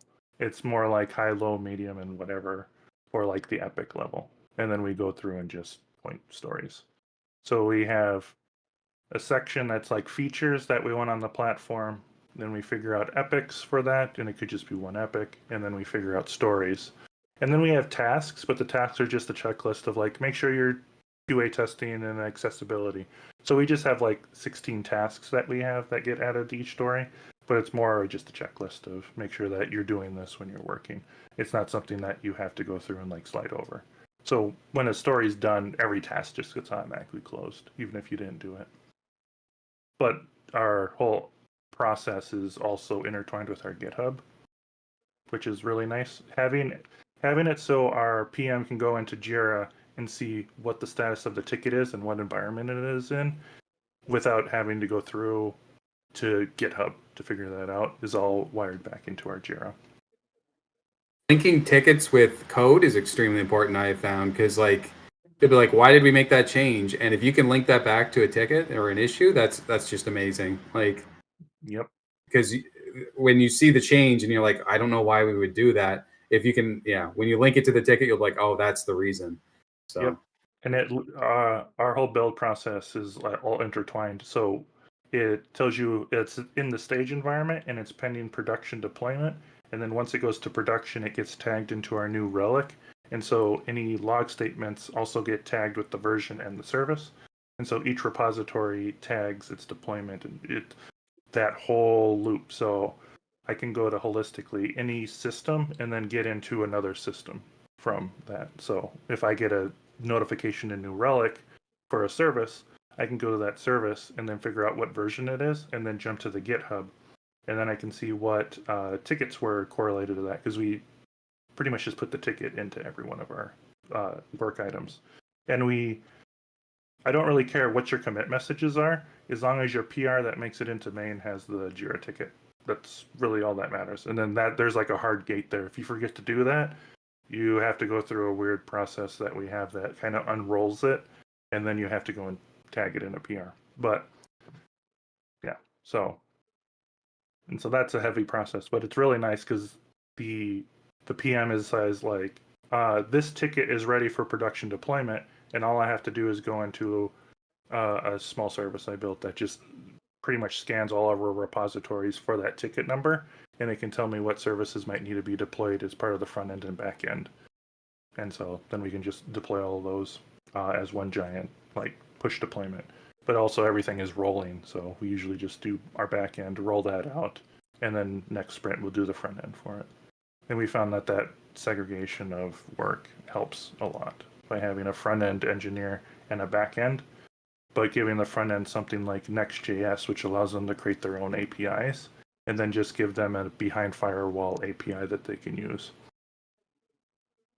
Sure, all three of us too do a lot of testing. So, because I know there's an alternative way of working that you're basically pushing to main all the time, and then grabbing the bugs as you push to main all the time as well. So stuff breaks a lot. So, Yep. Yeah. Always have a stage environment. We found that our stage environment captures so many bugs because our automation suite is so encompassing as well. Having that trigger on when you go into main, it helps immensely because we have our playwright break the builds, and so then your build is broken, and then you're kind of just like you can't deploy unless you can get to that deployment gate through a whole green pipeline. You can't get to production. I mean, that has saved us from a lot of weird nuance bugs that like are only in like a stage environment. And our stage is production-esque in that it looks production, but the data on it, we can pull stuff from our production. So we go through and anonymize it and throw it into our production environment or our stage environment for production. And that helps. I have a group of friends that works as I described, and it's hard not to get overrun when you're talking to multiple people like that.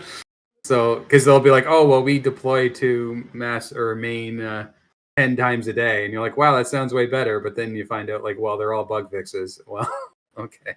Well, so also having services that are segregated from each other. So each one of our services are a front end, and then we have a different service for a back end, and those all are different repositories. So we have 80 repositories on our small team, but the way it was built is that our front end can work in one section of the code and work through that and then work through bugs. And then when he's testing it in the PR environment, that's also in the stage environment. So he gets all of the features of stage. Then I broke up the infrastructure so it's like you have your main manager services completely divorced from your persistence layer. And so when you're working locally, I can point it to any one of our available environments and get the data from that environment for local testing. But then a PR environment has like stage data, and they can use that for stage testing. But if you're working in the persistence layer, you get a completely new segregated Cosmos layer. And those are ephemeral. Those are ephemeral PRs, then, right? You can on the PR when it opens, you can click a link for that PR only. Oh yes, yep. Or merge, yeah. Yep, it's one of the great aspects of the platform that every engineer that's gone into it and worked in is like, I like having just that PR environment for my code that I just worked on, and it's nice because you can just like create a PR or create a branch and create a PR, and then you have an environment you can just like sandbox in, and if you don't need it anymore, delete the branch and the PR, and it goes away and it's gone. So I'm having environments like that is. I'm feeling envious of this Yeah. this workflow. It does sound nice, but it does raise the fact that to be able to have the confidence of pushing through the system like that, you do have pretty strong tests, and that whole push to main, like, or rather like the fast deploy process does require some pretty strong testing in place, right? Oh, it does. Yes, Mhm. our backend, it requires 80% code coverage on your PR when it Right. goes in, and then once you get it into main, I don't really care about the code coverage from there. So if Yeah. you get your service past the 80 main on PRs, then you're good to go. So as Yeah. long as the work you're putting in is 80%, and then well, what's also nice is the build process is also cross-cutting. So when you get it into the main branch, it will trigger our ADE suite, which is also um, stuff gets elevated into EDE once it's been in like the front end repository for for a few sprints, and then our engineer goes and moves them all up into that environment. But it's like a remote call. It says once I'm done, I'll go through and I'll trigger a remote EDE test, and then that EDE uh, does a more robust end-to-end testing of the services, because the service itself usually only tests itself. But then we have like 3 front ends that need to be tested going through a full process.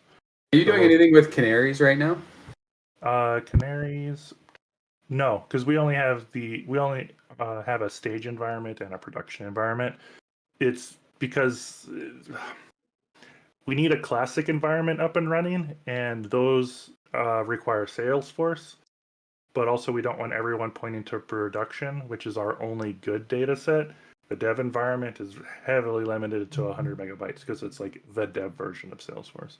So I want like another environment, a demo environment, but we need a whole nother Salesforce, and that's just a huge time sink to set up and expensive.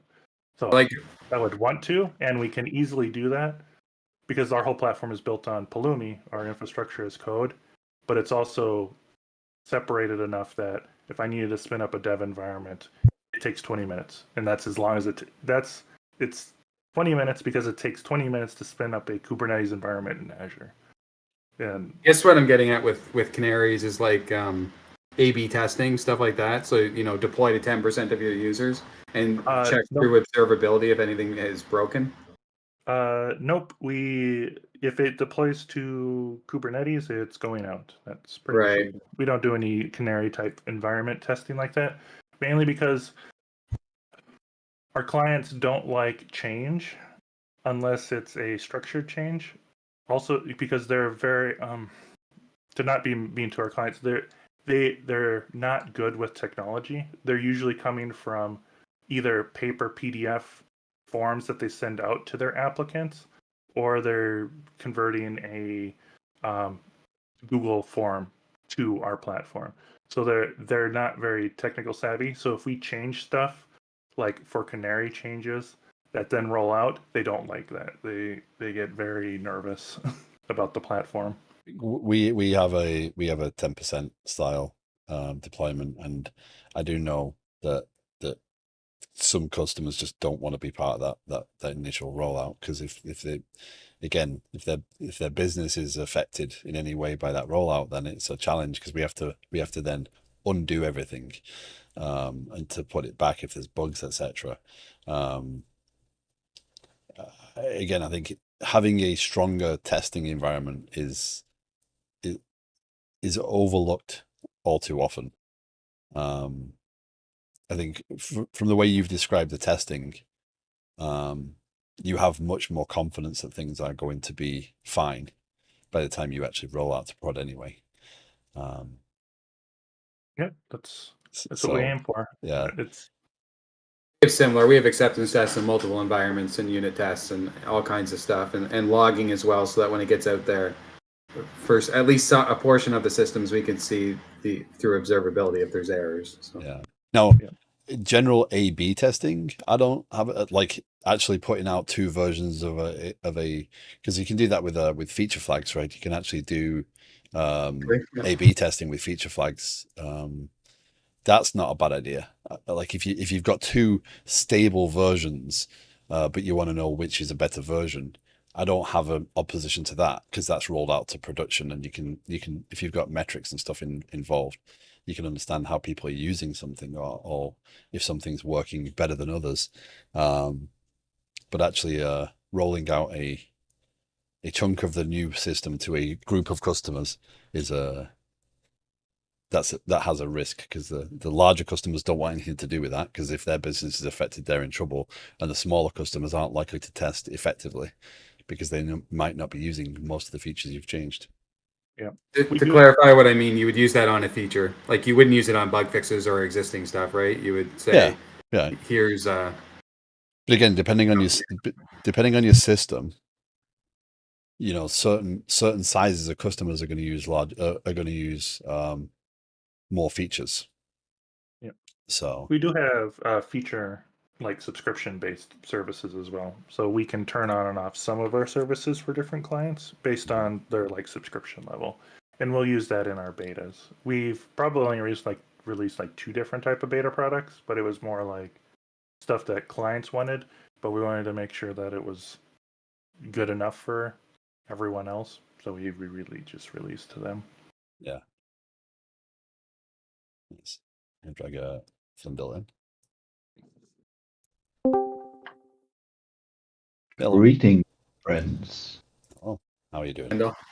Hello. How are you? I'm doing good. I'm enjoying not having to talk. Awesome. vacation today, so I'm doing great. Nice. Yeah, I just got done with my annoying getting in the way things, so now I'm here. Work is another word for that thing. Yeah, it does get in the way of things, right? Yes. All the fun things. Life would be so much easier if we could just not do that. So actually, that's a good point. So for me, software has always been a hobby as well, right? So I work and I code, and then I stop working and I code. What else would you guys? I think that's most of what we do, right? Especially if we're on Twitch. I think a lot of us are like that. We're not the walk away and do something completely different. But what else would we do? Does anybody else attach hobbies like I do? Like I like playing with electronics and 3D printing and obviously games. But everything I do is tech adjacent. Yeah, I don't think it's adjacent, but I enjoy photography. The thing there is I enjoy shooting photos way more than editing them or putting them out there. So I just go around shooting pictures and putting them on a NAS. Nice. NAS is host. Yeah.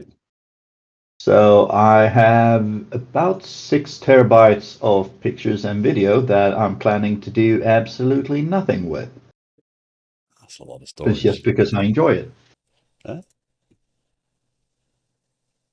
For me, it's video gaming. I've also been getting into health lately, so going to the gym, eating healthier too. So, yeah, I'm in shape.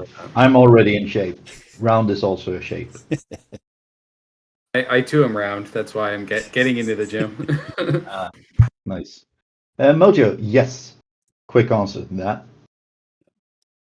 Coding Craftsman, I like to learn, so I've ended up with many hobbies simply because I wanted to learn.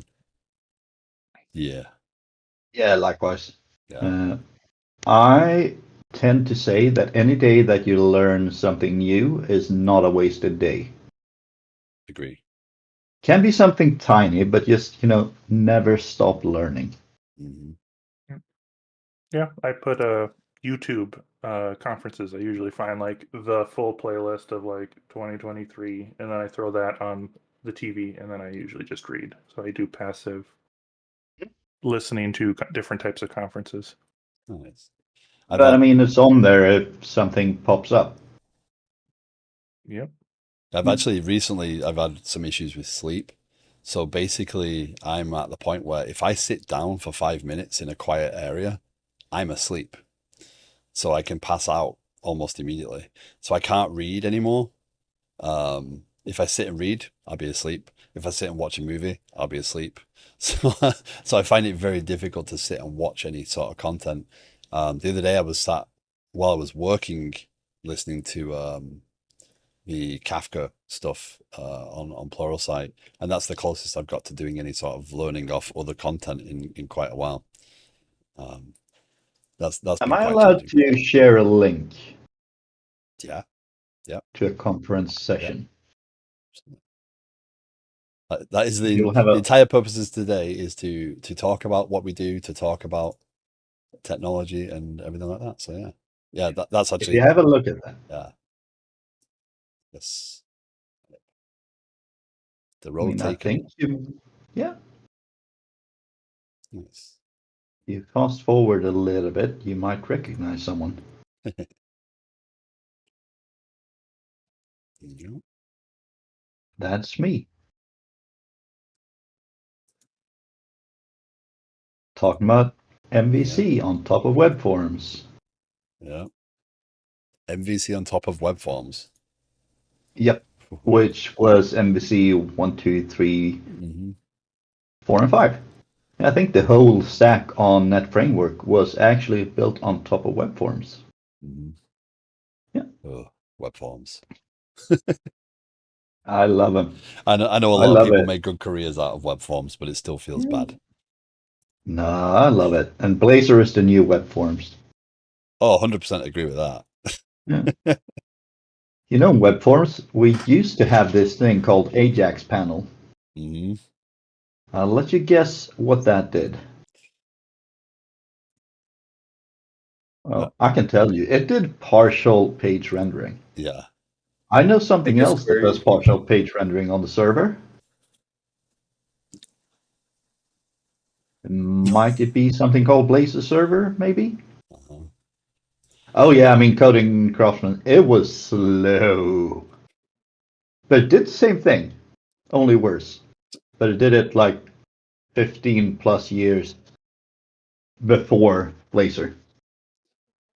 So Xamarin and Maui would be used for mobile now. Sorry, David. no.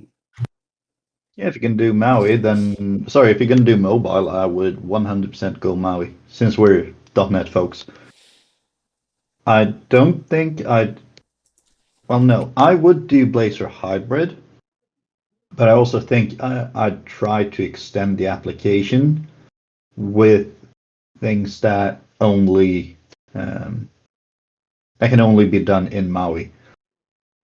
I'm planning on building a tech demo for my good friends over at Progress with a Blazor application that does uploads of images and a Maui application where you can both take the photos right away and you can also edit them using their image editor Maui component before uploading them to the exact same Blazor solution.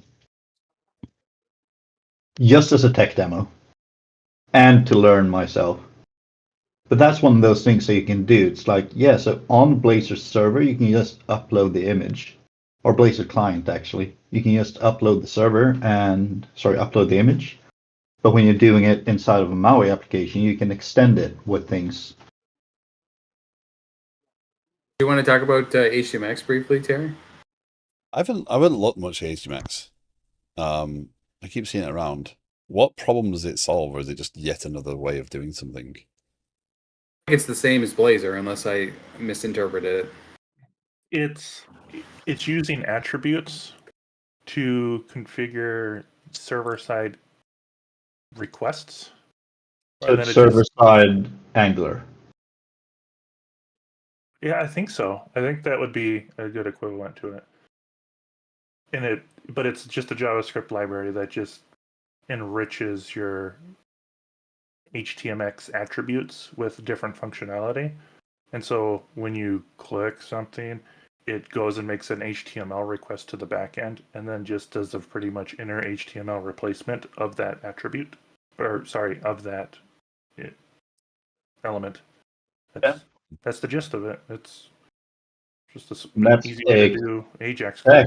exactly what Blazor Server does. So Exactly. It's like if you're going to use Blazor Server, just use Blazor Server and go all in on that. Don't try and mix it with HTMX. But if you're calling out to third-party services and they have APIs that return rich text like HTML, this is probably a good like middleman for that. So you're building a new application today, right? How do you decide as an organization, say, how do you decide what technology is the right technology to use? Do you go with what you know? Do you believe that all these frameworks offer the exact same thing? And how do you make that decision? We went based off market. React devs were plentiful. They were cheap. That was our front end. .NET was my main focus, and it's easy to get up and running now with .NET Core. So we went with .NET on the back end, and it was just market. That's what we did. I just go with Rust. That's true. Yeah, just go with the Done. latest type of the time, and then you're good to go, right? Done.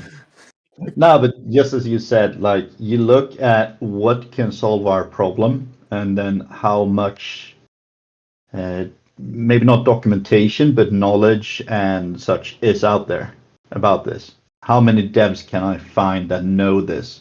If we already have devs, I might also look at, what we know from before and what knowledge can be transferred. But never just stare at a single thing because it's only what you know. Try to find something adjacent. Yeah. Because that goes again back around to something Trap actually said earlier on about the when we got on the topic of planning, the going ahead and figuring stuff out ahead of time. You can go with what you know, but if what you know, like if I was an AngularJS dev, right, and I was coming to build a new app today, the last time I touched a framework was AngularJS. Angular today does not look anything like a little bit, but it doesn't look anything like AngularJS did back then, right? So I have the option of choosing a new technology, going out ahead and planning some of that stuff out and preparing that stuff and looking, and like you just said, like the market share, where devs are focused, etc. It's not just what's the cool thing, right? All technology will be tech debt. It's just tech debt. It's just a matter of how lucky you are with will it stay similar. Yeah. Because we the last time I got to make the decision was that transition point. I knew Angular was coming. Angular Next was coming. Yeah. AngularJS was the thing right this second. React was there, but I didn't get on well with React. So I talked to Or remember the drama, right? Yeah, and at that point when I was making the decision, Angular was still doing the whole we are going to support transition, right? We're going to allow you to upgrade your AngularJS app to Angular, which they then backtracked on right as I was committed to using AngularJS and didn't have a backtrack. So that app is still in AngularJS today, almost 8 years later. What you do is you build everything with a microservices architecture. And for every service, you kind of roll a dice to figure out what framework and what like language and environment you use for that. Because if you spread your technical stuff out, then you always hit the one that becomes popular, and you will have technical debt all over the place, no matter what you do. Yeah. This actually reminded me of the conversation I had with my CTO, like before I went on vacation. I was joking that C# and TypeScript in like 30 years would merge into the same language because they're technically made by the same team, Microsoft. But thinking of that, I wouldn't doubt it if that was something that Microsoft would do. Either TypeScript or C# would become the language of choice, and then that would become the language of the web, and then the language of the backend in Microsoft. Here's the thing as well. When you're at the size of Microsoft, of Apple, of Netflix, of whatever in that like category of companies, you can afford to use the best tool for every single thing you need to do. Like Mojo said there, like Netflix is spread out over like every tech stack you can imagine. But there was also I'm not going to say huge controversy or thing with Microsoft just a couple of months ago, where they were hiring, not sure if it was Rust devs or what it was, but for the Office team. And they actually had to do a press release afterwards saying, yeah, we build with .NET mostly because it fits, but when it doesn't fit, we're also open to doing something else for that part. And there was a small subservice of Office 365 online where this language, might have been Rust, can't remember, was a great fit. So you don't have to stick to one if you're at the size where you can support multiple. But if you're a tiny shop, like say 50 people on the dev team or less, maybe try and centralize around something to get, cross team knowledge and know-how. Does that make sense? Yeah, makes sense to me.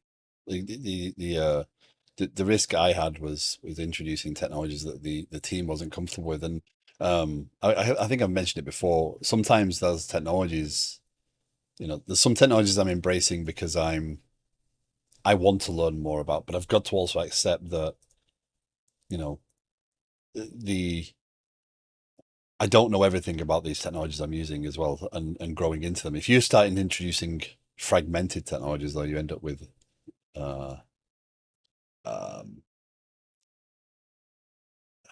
how do I put it?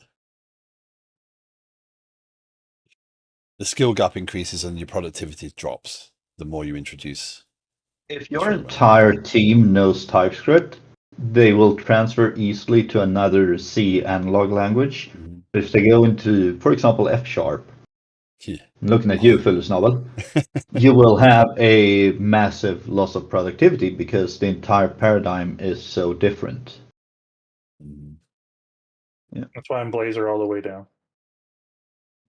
Yeah, and that's fine. Yeah. But if you were a Microsoft-sized shop, then maybe parts of your server architecture there could be built on something else. Even if you're using Blazor for the front end, I mean. There was a lot of talk about why did Microsoft use TypeScript and I think React for Studio Code instead of using, Blazor. It's like, yeah, but maybe React was a better fit for that. Yeah, especially at the time. Yeah. And VS you're not going to VS Code's sit getting down on and now. rewrite. Come again? I said VS Code's getting on now. It's actually quite Oh, old. yeah. I mean, Blazor's what, 7? Yeah, something like that. People are still like, oh no, Blazor's too new. It's not freaking new anymore. It's fairly well tested. Maui is new. Maui has a ton of problems. I'm not sure. I would pick Maui today because my knowledge would transfer so easily, and I'm a small shop and I can't spend a ton of time learning something entirely new. I can branch out to different things, but now Maui is there and I can use Maui because my knowledge transfers, one to one. I know WPF, I know SAML, I know web, I know this stuff. But if I didn't have the know-how from the .NET world, I don't think I'd pick Maui today because it's still too green. It has too many issues.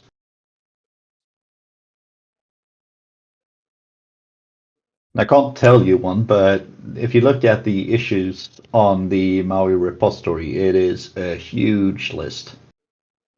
Yeah, Maui is, I mean, I was trying to do Xamarin Forms for a while. I was an early user of Xamarin stuff, and because I was doing mobile at the time as well.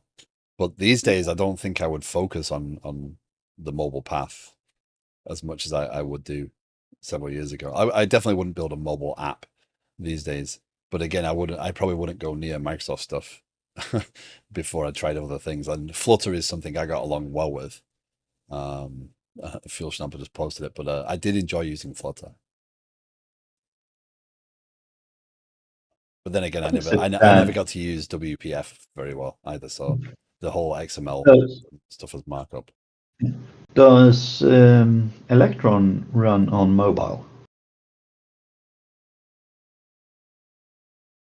I mean, it's just a web wrapper. Kreisman, that's a very TDD name. Are you a TDDer as well? I'm sorry, I didn't catch that. What was that? Are you a TDDer? Do you test first? I would like to. Okay. That's a thing we're trying to get to, but unfortunately, where I work, we're about 20 years behind everybody else. You know, we were talking about web forms. It's like that's most of the stuff we have. So we're trying to head that direction, but we're struggling with the same thing of trying to get into a new technology and a new framework potentially. And you know, I'm working with developers that have been working in .NET since it was created, and you know, they've gone through the whole iteration to get to where we are, and it's hard to transition to something to a different paradigm, right? I think that's why Blazor is so good, because the entire way of thinking is the same with components, right? If you do MVC, it's very much, if you want to reuse things, you pretty much have to use code. And that looks like crap, and it's complicated and hard to understand. In Blazor, here's a component. This is self-contained. I will bind it into my things instead of sending dot text. I bind the text to a variable, and then I get back and forth updating and everything. But other than that, Blazor as a paradigm is really close to web forms. Especially if you do Blazor server, because it kind of just fits. I think I still struggle with Blazor for that perspective. There's the different forms of Blazor, right? What does it mean to be in each one? What are the limitations? And I kind of don't get along well with the am I now client or am I now server concept of it. So yeah, but you don't have to use auto. No, you can still use only client or only server. But I and correct me if I'm wrong, I'm happy to see if Microsoft ever really expand well on that. When you go and look up how do I use Blazor, do they give you the use cases and when it's best to use one over the other? Not really, but they do say that Blazor server translates easier because you don't need to think as much about, so this is running on the server, this is running on the client. I can access this from the server, can't access it from the client. If you do it on client, you need a full web API or some kind of API. It doesn't have to be web API. And I think that's I've sat better with using Blazor in that form. So the drink water stuff, I've definitely I used Blazor WebAssembly because it made sense because then I could make API calls. So for me, I had that logical separation of this is all the client. this is not the server side. And now when I want the server, I'm going to get the server information. I prefer that. And I do see a lot of the Blazor demos with DB context right in the page stuff. And that drives me crazy because it's such a bad pattern to me to do that. And I get it that some of it's server, but again, I don't like that. I don't like having DB context in controllers. So having them in the actual page content always feels bad. Have a look at that session I linked, just to beat my own drum again. That's one of the things I go over, the fact that I had all of my logic code in the code behinds. Right. And when I wanted to translate that over to something else, that was not trivial. Yeah. So what I did to be able to move over was I created a net standard library and I put everything in facades. Yeah. So I turned my first web forms and then controllers into basically, here's a facade call. And then I do mapping to like, text boxes and stuff. So I still had to do that, but then all the logic was abstracted away. And that meant that when I switched over to Core or Net 8, all the logic still worked because it was all net standard. Right. The big parts, and I'm talking about MVC here, there was some MVC parts, especially with Web API, that were quite different in how you read like the raw body bytes, for example. Because I need to be able to talk to multiple different services from the same endpoint, so I need to manually read the form body. That was very different, but I mean that's implementation details there. All the logic just worked. Right. And that was a big thing. I'm gonna drop, guys. It's been fun though talking. Okay, Dota, thank you for hanging out. Appreciate it. Yeah. Thank you. I'll see y'all later. Yep. Yeah. See you later. So who's showing up at 1-1s later? Not Oh. to, I'll be there too. Yeah. Awesome. Actually, Coding Craftsman, you raised the point that you've got a lot of people that have been around since the early days of .NET as well, and I know you work in a nuclear power plant, right? So you have a lot of technology that can't just move forward quickly with everything else. How do you present new technologies? Because I assume that those developers are just used to working in what they work. How do you present new technology to those and try and move things forward there? It's actually really difficult. Primarily when we're trying to adopt some kind of a new technology, we have to have a good working proof of concept to begin with. And so that's kind of the way we tackle it is we'll try to find a small project or a small rewrite that we can do using something new. And that's how we kind of put forth that use case. And we have a couple different environments. We have our business network, which is just what I want to say, like our normal day-to-day office workers can do stuff, and we have a little more flexibility. We can just kind of draft something up, try it, see how it works. Now the downside is if we have our other environment is the highly controlled stuff, like we call it plant equipment, the isolated networks. If we wanted to try to introduce a new technology there, we would have to in addition to convince them to let us try it, we would have to stand it up in our test lab, and we have a very it's very old, but it's very rigorous software quality assurance. So, like for instance, we put in an app that I built that runs some data. It runs down through an optical one-way data diode, so it runs down one piece of fiber. Before I can put a change to that code into production, it has to run for 6 months in our test lab without error in I a was simulated just environment. going to say that because here in Sweden, at least, we have full-scale simulators where, like, you enter a room and it looks like the control room, down to like the office chairs from the 80s.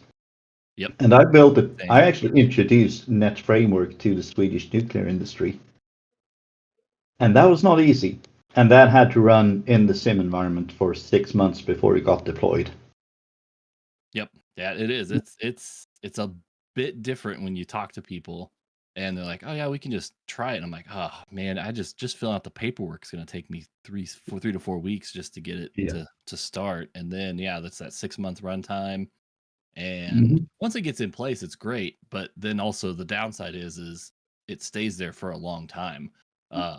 We just recently had to try to deploy an app in our simulation environment to try to see if it's going to work, and it runs .NET 1.1, which if you've ever tried to install that and get it working on a new like server 2016 2019 server, it's not seamless. We actually had to go back and we upgraded it, upgraded the framework version simply because getting 1.1 to work was, I mean, we spent 3-4 days trying to figure out why it wasn't working.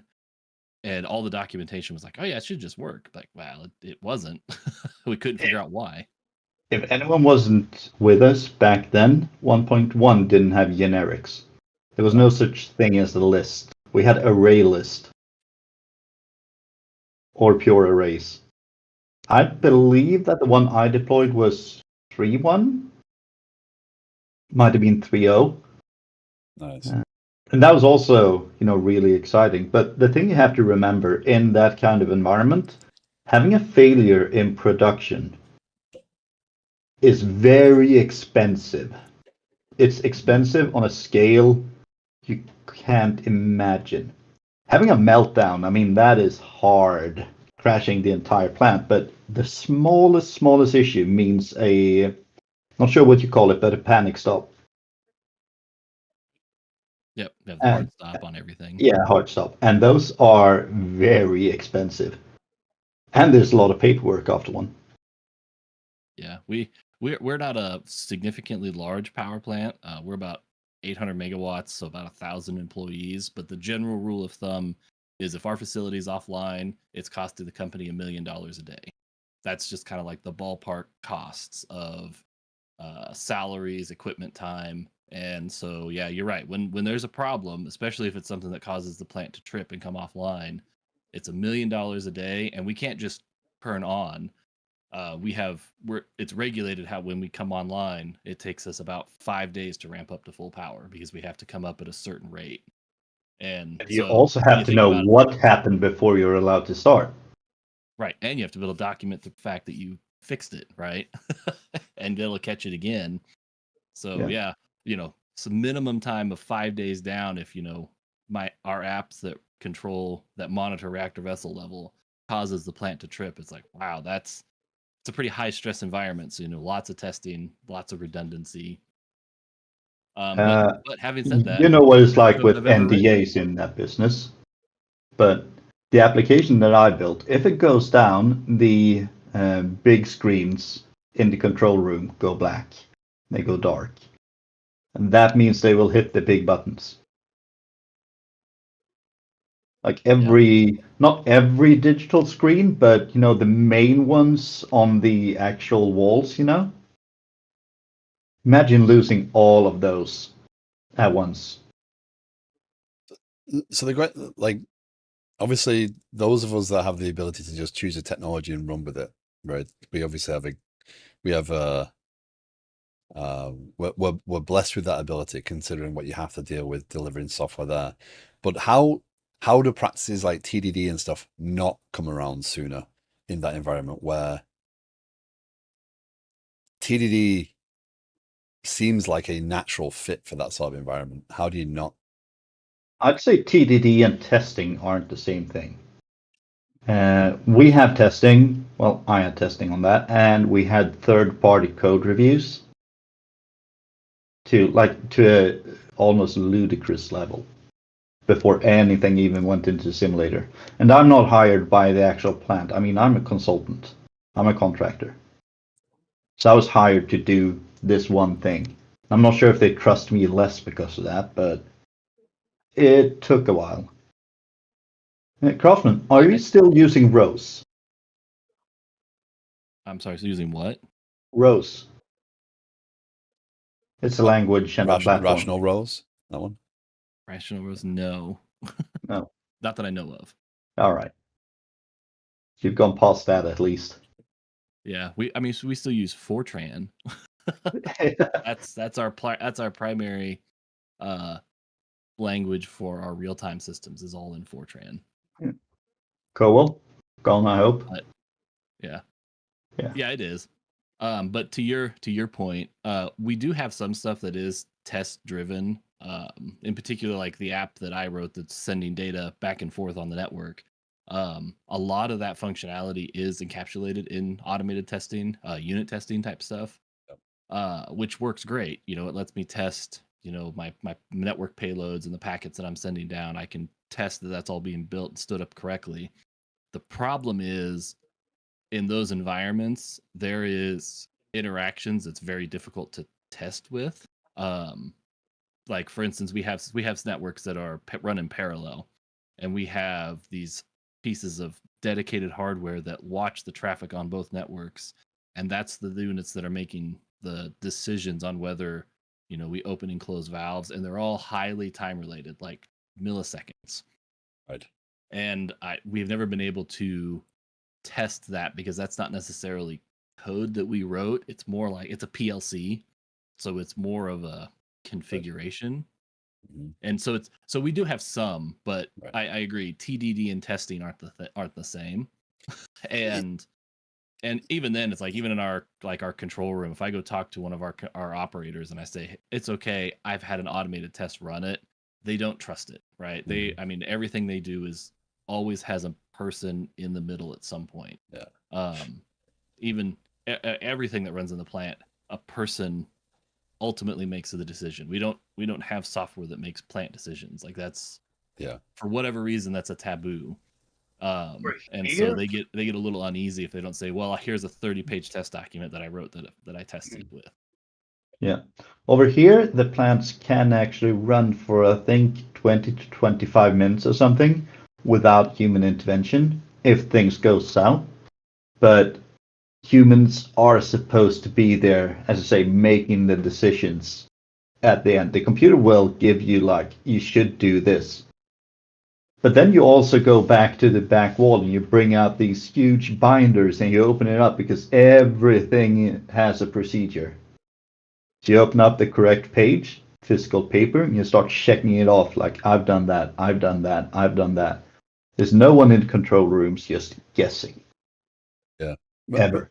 So my point on TDD is like, I kind of see TDD as a foundation, like the starting point.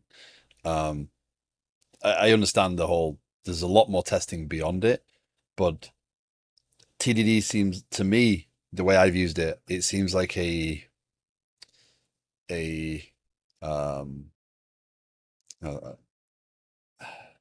foundation is the best word I can come up with, but writing my code, knowing that the basics are tested, that they at least can move forward, seems like a really good step. And I'm surprised that hasn't been embraced more as a concept in that industry, where you want to, every step should guarantee more and more, right? So you start with your unit test, and then you move up to your integration, etc. tests, and accessibility.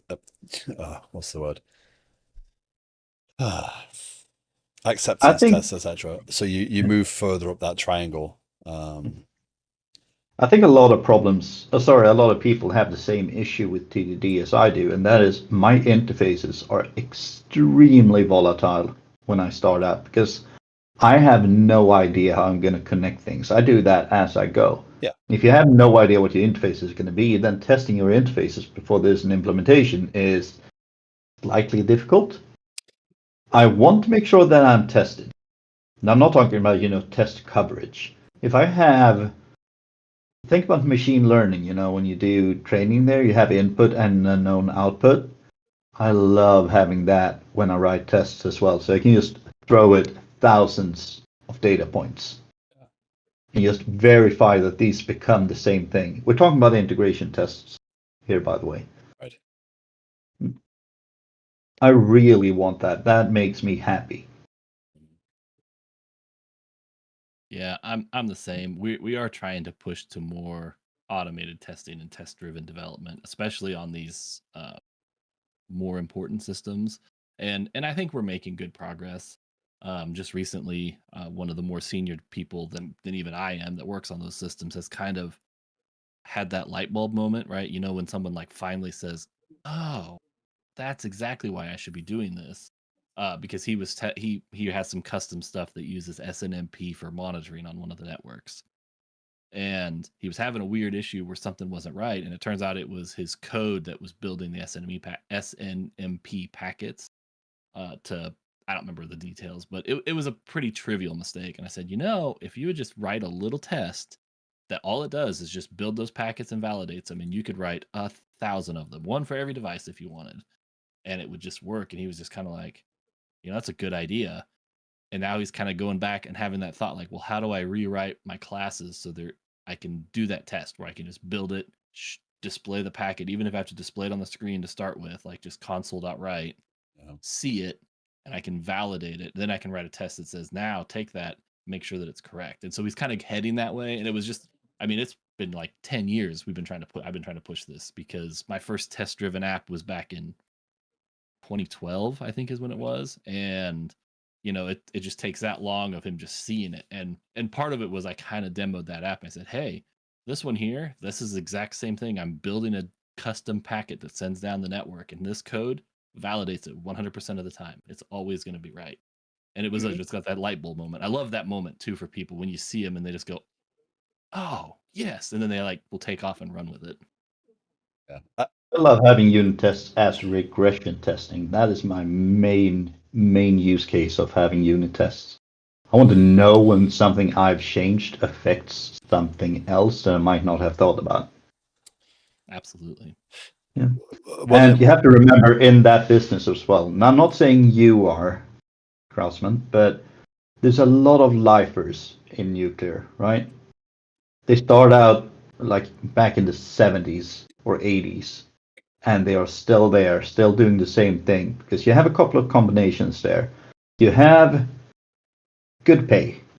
You have a very slow moving environment, so the things you really know, and the people are actually very good at what they do. Only they are like a whole bunch of generations behind because the tech stack moves so slowly. It's the same over there? Yep, very similar. Yeah, I mean, we were, like I said, the senior guy I've been working with, he didn't come right out of college to come work at the plant. He worked for the government for a few years, but then yeah, he's been working with the district at the plant in the IT department for 30 years, probably almost 30 years. And we just had a retirement from a guy who was an electrician that helped build the plant and then joined the IT department. He had 45 years with the district. I mean, or 47 years, something like that. I mean, it's just, yeah, like you said, lifers for sure. If you want a non-nuclear, like speaking of, ages and stuff, do you guys know what the average age of a NASA engineer was back during Apollo? no. It's like 22 years. Average Because, age 20. yeah, if you were an engineer leaving college, you got hired by NASA. Right. Okay, 25. It was low. I thought it was 22. It's 20 something low, Yeah. right? Yeah. That's pretty If low for most of us. Yeah. Right. If you Absolutely. got an engineer degree of pretty much any kind, you got a job offer for NASA. Yeah, I'm not 100% sure either, Mojo. I will admit that. I think I've read 22, but I know that was 2 something, 100%. And it was under, at or under 25. And a lot of those people are still around. Not all of them, but a lot of them. Unless they've timed out. Some of them have timed out now. Ping can't find a host anymore.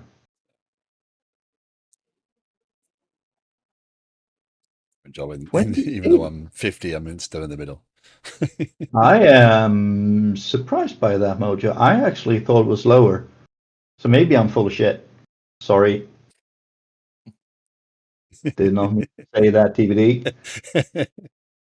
Yeah.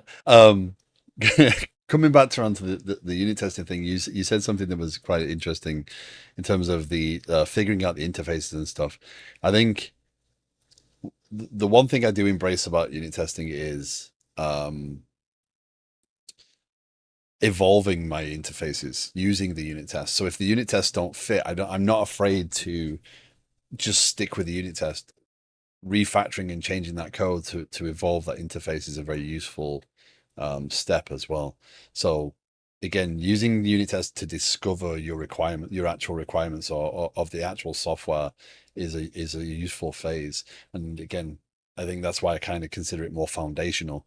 You don't have to know things, and if you're going into TDD as TDD and not trying to test things, right? Because one of the hardest things I ever learned about unit testing was you have an expectation of what the software should look like, but to write unit tests, you have to get rid of that expectation. You have to build bit by bit on top of, keep building the functionality.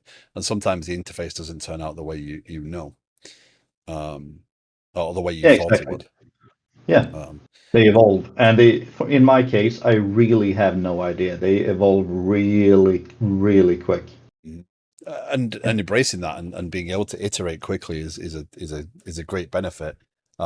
But if you treat every line of code as, oh, it must be kept because I wrote it, I spent the time doing it, unit testing is much harder to embrace as well. Because then you kind of committed, oh, well, I wrote it, therefore it must be right. It's a challenge. Huh. Mojo's gonna statistics. Yeah, he went full Google. Yeah.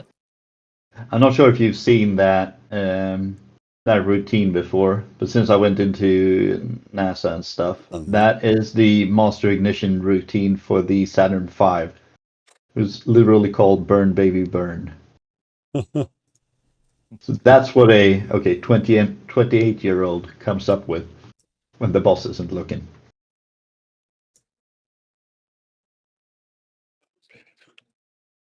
Yeah, they digitized the entire code base for the Apollo program.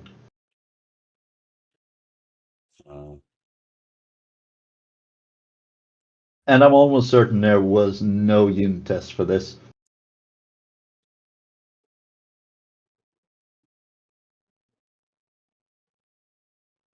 Wow. What language is that? AGC is the name of the files, but I also have no idea. Yeah, it's a Some kind of assembler. Apollo guidance computer. Mm-hmm. So that's what the AGC stands for. Wow. Probably custom. Yeah. Have you heard of the LOLs back then? Little old ladies. So They had magnetic core memory, I think is the name of it. And they literally had to weave copper wires, inside, outside, outside, inside to do ones or zeros. They had a ton of, weavers true. who wove the computer program into these memories. And then they tested it. And the reason they had multiple was, a single error somewhere meant they had to redo the whole thing. Mm-hmm. Just to have a lot of tries at once. It's insane. Wow. So that's a piece of history. Yeah. Yeah. Fuel channel. By the way, our GraphQL component has a set unit test that tests the individual unit and a set test that tests the whole GQL engine. The whole flow of tests feel very good, but the unit test kind of meh. So GraphQL, the query, you're actually using mutations? And you're testing mutations? Or are you testing query? That's actually another thing. I don't test query.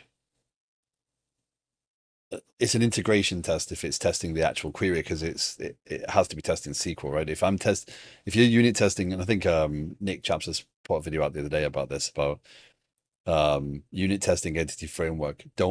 You're not unit testing when you're using entity framework, because if you're using an in-memory database, you can never guarantee that the SQL it generates would be right. You can write some SQL link, and it works on it against objects, but it doesn't work when it translates to SQL. Then you have the entire dev container thing, but assume that you're running something that won't run in the dev container. Mm-hmm. Right? Like I use Microsoft SQL. I'm not going to say that it doesn't run in a dev container, but it would surprise me if it does. Oh. Well, a Postgres, a Maria, whatever, might work fine. Again, I don't know about that. Test containers, SQL Server. There's a test container for SQL Server you can start. There is. Okay. Yeah. Never mind. I use it on which one is it? Oh, why is this coming? Oh, because I've signed out. Okay. Mediator. I think Mediator Outbots. I think I have a test around it. There's an integration test because it's actual SQL Server, and it starts up a test container and verifies that I can read and write to the table that I expect. I need this. So test containers definitely works. Same. Yeah. And I want to embrace this more. I do want to get to integration testing in the main platform and start to use test containers, because it is a very useful. I mean, that's it. That's starting up a SQL database in 2 lines. And then I run the migration. What I'm verifying here is that the migration runs properly for me, so that when I actually run when I call this configure, that I can now touch that table and communicate with that table. So this migration has run. But what I'm that's following. perfect. Yeah, but it starts up Right. the container and then drops it straight after it's finished. So it's nice. Yeah. Yeah, test containers is Can you run that volatile between each test as well? So it starts out with a blank database or a database from a base state. So that's my next thing, is to build an actual database. So this runs the migration, right? So in here it actually runs the EF core migration to establish the tables. But I wanna experiment with actually building up this, like it's an image essentially of the database, and seeing if I can restore that. That's actually something I want to do as well for work as well. I want to see if that's Can you possible. send me a link to that repo? Yeah. I mean, it's probably easy to find something, but it seems like this is really short and concise. Yeah. I'll post it in. Do you want to post it in Twitch chat or regular chat? I do it in Twitch. Yeah. If anyone else is interested, Yeah, that's that. Yeah, we use oh dang, what is it called? The application factory, I think it is. The Right. web application factory. And that could give you a environment per whatever. Mhm. So when you start up the web application factory, you in your test you would call create, and then in that create script you could create a new test container per test. Right. Yeah. I actually saw the So- web application factory for the first time today. Actually, in that video with Nick Chapsas, he uses it. That's what we use on all of our unit tests. We don't. The only time you'd create a unit test is if we have complex permutations to a service. But everything else, I want all of our tests to go through the API to make sure the requests and responses are the same. Yeah. But because we also use Dapper for our service-to-service layer, you just mock the Dapper interface that we have. Right. You don't have to do anything else, which makes it so your whole platform is exactly the same, and the only mocking parts are just that edge on your data. Yeah. And I do the same Really well. thing with my tests today. I mean, I mock out my repositories. Yep. Right. So my tests always ends at the repository layer, and that's why I'm quite interested in the test containers now, because that means I can actually test the repository as well and do unit tests for those. I'll still be mocking them in the integration tests. Well, maybe not the integration tests, but the unit tests of the next layer. Yeah. Because I'm assuming spinning up a test container actually takes a while. Maybe we're talking seconds, but still, it adds time, right? Yeah, it does add time. It actually runs pretty fast. It creates and drops it pretty fast in test containers. Yeah. But if I can unit test a repo, and then I can mock out the repo and unit test the next layer, that's kind of the definition of a unit test. Yeah, just make sure your build process pulls the image you're going to use for the test container. Then you don't have to hit that startup on the first test. Yeah, makes sense. Awesome. Nice. That's something that I've actually seen recently, and there's actually a discussion going on, be or not be about repositories. And EF saying that it's a repository, and I don't agree with that. I've seen that discussion for years. Like I know, but it's kind of flared up again. Yeah, the DB context / DB set is technically the repository, right? And DB context is the unit of work. I think is the way that the people position it. Yeah, but I don't think it is. I mean, I get how it works and the things you can use in there, but that shouldn't be an excuse to whack the DB context straight into your code. If you need more behavior around it, I've been enjoying using the Ardalis repositories stuff in my code. Now they're kind of thin, and I'm not actually building any repositories. It's just an interface, and essentially it's just an interface around that DB set. But it does give me the ability to put the specs and stuff on top, so I can do the queries and stuff against the repository rather than building that up myself. So I end up with code that doesn't read. It's not a lot of heavy link in place, because those queries are built out as actual specific files that I kind of apply to the context through the Ardalis repository. interface. So a bit different than any implementation, than specifically implementing a repository, but the same sort of attitude, right? It is a repository, and people tend to disagree with that pattern. And in an actual case, people keep saying, oh, you're never going to do it, but I'm actually about to do it, where I have my data in one data store. I'm going to be moving some of that data into some entirely different data store. Yeah. And I think that started happening with document databases and NoSQL. Mm-hmm. So it's not, brand new, but a lot of people are still like, yeah, so we put it in SQL Server. It's going to stay in SQL Server forever. Mm-hmm. But you're not guaranteed that it is, right? No, you never really guaranteed it.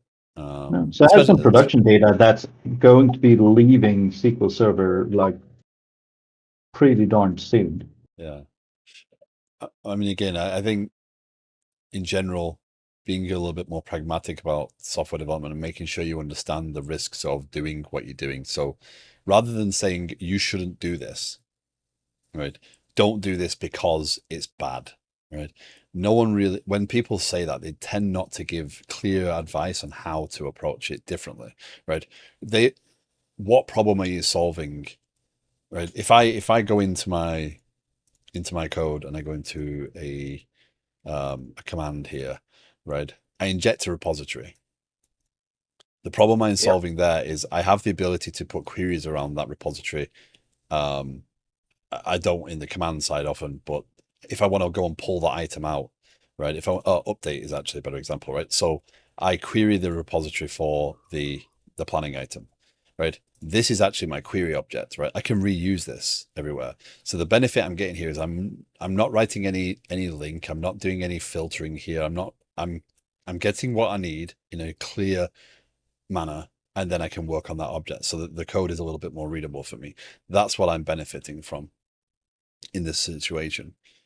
My use case is one of I want to be able to create these specs and use them effectively. If I inject a DB context in here, well, DB contexts are notoriously difficult to test. You can't mock them unless that's changed, and I don't believe it has. DB contexts, right? Right, but that's an integration test. If I want to unit test this code, I have to provide a DB context. So the only way I can do that is by providing an in-memory database, right? So I have to set that up, and in my unit test, that's a nightmare. Whereas with the repository, I can test this by saying, okay, when you see this and actually, this doesn't work perfectly. There's things I'll change here, but I can say, when you see this query, give me back this object. That's it. I can mock that clearly. If I insert an actual DB context into this, that's not easily mocked. So I actually have to build the data up into a in-memory database if I want to unit test it. So it makes it a lot harder to test. So when you can use interfaces, when you can swap out a repository with a unit testable, a mock, it does make this a lot more, because it's when I'm unit testing, I'm focused on the expected behaviors, and I can provide the data as expected. I'm not testing the query ever. If I want to integration test, I can still integration test because I can use test containers and I can invoke the call that triggers this, right? I can invoke the API endpoint with an integration test and validate, oh, I give it this data, here's what I see. So it's still possible to do that. So I think when people say don't use repositories, I've never seen anybody come around and say, don't use DB context, use this instead, or don't use a repository, use this instead, because it solves the problem you're actually trying to get around. So I prefer being more pragmatic about it in general and just doing the software the way I want to do it. So I don't hold to that. 100%. 100%.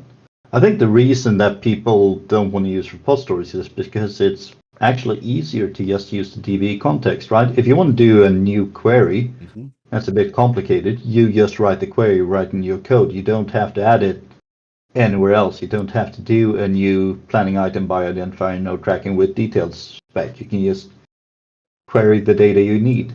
Yeah. But it also builds you into, or puts you a bit in a corner. It paints you into a corner. There's one big difference between this code and the kind of code I write, and that is that I have a custom interface for each repository, because I don't use these, planning item bioidentifier node tracking with detailed spec. I create a method for that instead. Yeah. That does that work. Yeah. But again, that's like implementation details about how I do things, how others do things, but the end result is the same, right? Yeah. Yep. Yeah. Just going to interject. Hello, Monospace. Monospace, thank you for the raid. I like the change in name, by the way. It aligns with the brand, right? How was the stream? Welcome in, Raiders. How are you doing? So today we're kind of doing a community day. We've been talking about all sorts of different topics, from deployments and testing, and we're just kind of talking about the repository pattern and people's advice on what to use and what not to use. Thanks. So I don't have to be worried about the rebrand. That's good. No, I saw it, and Yeah, it's a then good the alignment. new name makes 100% sense. Yeah, had a nice office hour stream with great chat. Awesome. That's yeah. This is the first time I've tried. So the intention of this is that this stream has been very much to get people to be able to join in, ask questions, or just generally chat, which is what it's really come around as a great form of getting different feedback and ideas here. So we tried this today. Nice. So we just, like I said, we just talked about repository pattern and why people disagree with using repository over just injecting a DB context. Yeah. Another thing that is, like, when I coming back to the Blazor stuff before, a lot of the Blazor demos show injecting the DB context into the actual code, and I disagree with that, using that there, because it just allows you to write the DB context stuff straight in your page, essentially. So, But if you take that to the next extreme, in my case, I don't want to have my code in the code or in the Blazor code. yeah. I want to put my code a step lower or a step off of that. Mm-hmm. Yeah. Just so it's easier to test and stuff. In a perfect world, I wouldn't need to test the Blazor code at all. There is BUnit, which is great, which means I can test the Blazor code, but for me, that should pretty much only be display logic. But since it does bindings and things, it's also good to test that. But you understand what I mean, right? Yeah. Yeah. One reason that I actually wanted to talk a little bit about repository patterns is because of this, which I will be talking about, and I'm trying to get more, more info about how others feel about it. Yeah, so use the repository pattern the right way. Yeah. The first thing on the first slide is going to be according to me. Mm-hmm. Right? That's a really, really important disclaimer there. Yeah. It should be at the front of every presentation that's about development. Kind of should be. Doing something the right way. It's like, according to me. I think we get stuck I think especially newer developers get stuck very much on that, right? The right way. And I've said it before. I spent a long time at the beginning of my career trying to follow people's way of doing things and trying to, like, that advice, the DB context thing. I spent a lot of time trying to figure out what that meant to me, and why people were giving that advice. And that's why I'm saying, like, I'm frustrated that normally people say don't do this. You shouldn't be doing this, but they don't often offer the, here's a better way of doing it. Here's the problem you think you're solving. Here's the better way of doing it. But we get stuck on the right way. And things keep happening over and over again. I mean, you know what repositories used to be called? Go on. Data access layers. Do you know what the SODs used to be called? Business logic layers. We had our good old 3-level architecture way back. These days, everyone's talking about machine learning. Mm-hmm. in the late 90s, that was called genetic algorithms. Right. It's the exact same thing. The big difference now True. is we can have much more complicated models because my old computer could, run a couple of tests a second. And these days we can do multiple millions of tests a second on commodity normal home hardware, right? Yeah. So we can do way more complex things, but what we used to call genetic algorithms and machine learning are literally the same thing. Yeah. That's actually a good point. The whole BLL, DAL layer things. What was the presentation layer called? Was it just presentation, or did we have a TLA for that? I'd just be for me it was just presentation, I think. Yeah, I think I called it the same. Yeah. And just by us knowing these words means we're old, or that we've been around the block. I say, Yeah. let's say that. That's like we've been here for a while. Let's not say we're Yeah. old. Not yet. But I think it's also important to notice that we're not perfect either, right? We're still trying to solve these problems. We're still struggling with some of these problems, right? Just because we've done a few things doesn't necessarily mean we have all the answers for things. And I think again that I get stuck on the right way, and trying to follow people is always hard. And I think that's why I think pragmatic is the way I would kind of tend to lean these days. Like, okay, my software might not be perfect, but I can work in the software. I can build the software. I can change the software. I can maintain the software, and I'm confident that it's doing what it needs to do effectively. And if it's not, I know what to change, right? And that matters more than someone else having an opinion on how I write the software and whether they do it the same way. Absolutely. If it works, it works. I mentor. Yeah. And when I mentor, I try not to tell the people I'm mentoring how to do it. I try to point out the problems they could see in the future with the code they've written, right? Mhm. Like, oh, well, you've written all your logic all in one function. Like, well, what happens if you need to change one little bit? How are you going to make sure that it's correct, right? And leave it at that. Try to walk away at that point and let them solve the problem, because I don't like imposing my will on somebody when it comes to code style, because I'm very anal with the way I want it to look, I guess. But that's just for my own maintenance. If it's somebody else's code, that's your space. Yeah, That's fine. I had a colleague not that long ago, I think it was 5 years or something, that he was adamant that beautiful code was more important than functionality. He could have code that didn't work but looked good and could be easily understood, and that was better than having code that did what it was supposed to but looked like crap.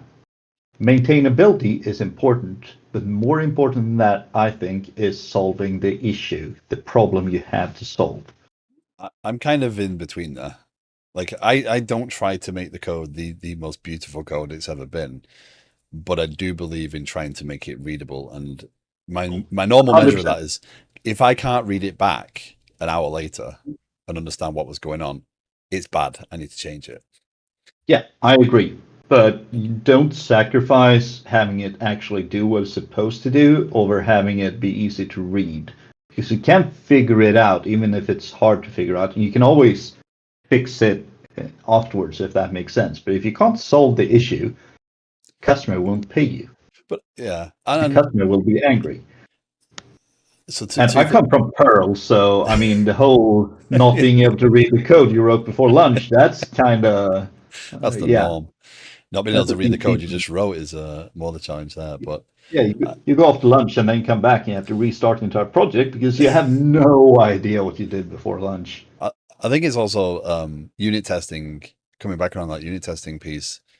If you're writing effective unit tests, they're helping document that functionality as well. So even if the code doesn't read super plain, the unit tests should, in some way, shape, or form, help explain the why and back up that it does function as well. Unit tests can be helpful there. And I mean, the unit tests, according to me, should be domain, input, expected output. Right. And that means that you know what you're testing, you know how you're testing it, and you know what you want out of it. Yeah. And that is great documentation. Yeah. And also, these days, just put your cursor above a function name. In my case, hit Alt and single apostrophe, and then type /doc and hit enter. And then I wait 5 seconds and I push enter, and I have, 80% of the work done. Mm-hmm. Yeah. Copilot is scary good sometimes. Yeah. I've actually run Copilot over some of these things, right? So what I've embraced with this application is very much command. A command says to do something, the handler for the command does the thing, and then publishes an event. So if there's any code that needs to be touched, so trying to embrace single responsibility as much as possible in this respect, so that the events that are triggered by this thing, any side effects are handled by individual handlers that know what to do with those things. So this does exactly what it says. So what I've found is if I put Copilot across one of these, it basically just comments exactly what is very obvious in the code as it stands, because these methods, these handlers aren't often getting into the many dozen lines. I mean, this one's a bit of an exception because it's a little bit more complicated to track if there's actually any changes to happen. But that's one of the more complicated ones in the system so far. So I've very much embraced that, but it has meant that every time I've gone to do Copilot stuff over this document, because I'm not a big fan of comments. I don't like comments in general. Again, code quality. Good Yeah. code documents itself, and that's actually a thing. Mm-hmm. People having to explain how the code works with comments is a really bad issue. If you want to explain why it does what it does, that's fine. Yeah. Yeah. I mean, this is a real simple example, but having a comment above line 32 saying, make sure planning item was found. Mm-hmm. That's okay, but having something like locate planning item by ID, that is less, I think. Yeah. There's a good middle ground there, and too many comments isn't bad, but there is a good level of comments to have. Mm-hmm. And if you don't write any, that's fine as well if your code is easy to read. Mm-hmm. And that brings us back to code quality, right? Yeah. Writing Yep. beautiful code. Yeah. But again, if the code doesn't work, doesn't matter how beautiful it is. Yeah. Yep. But he was one of those, you must be able to see an entire class on a screen. No exceptions. I'm like, I can't even fit all of my function definitions on a single screen sometimes. Like my interfaces are longer than a single screen. Yeah. Holding to some of that advice at times is tough. And I think that's another thing is, again, it's advice and it comes from a bit of experience. I mean, I know that. Yeah, have it as a guideline. Absolutely. Yeah. Have it as a, it would be nice if. Yeah. Well, sometimes you can't really do it, and Yeah. don't bend over backwards to do it. but understand why you're not doing it. Ask the question, can I do this? Why am I not doing this? And don't force yourself down the line, because again, it's like if you try and fit someone else's advice, the likelihood is you're going to introduce more problems, because you may not understand how that advice comes about. You may not understand why you're doing something, and then you're trying to implement it the way that they say it should be done, and you introduce a whole load of code that's actually pretty difficult to understand because you're trying to follow that advice till the end. I mean, I'm going to take the most basic example. Everyone is like solid is the Bible, right? It's not.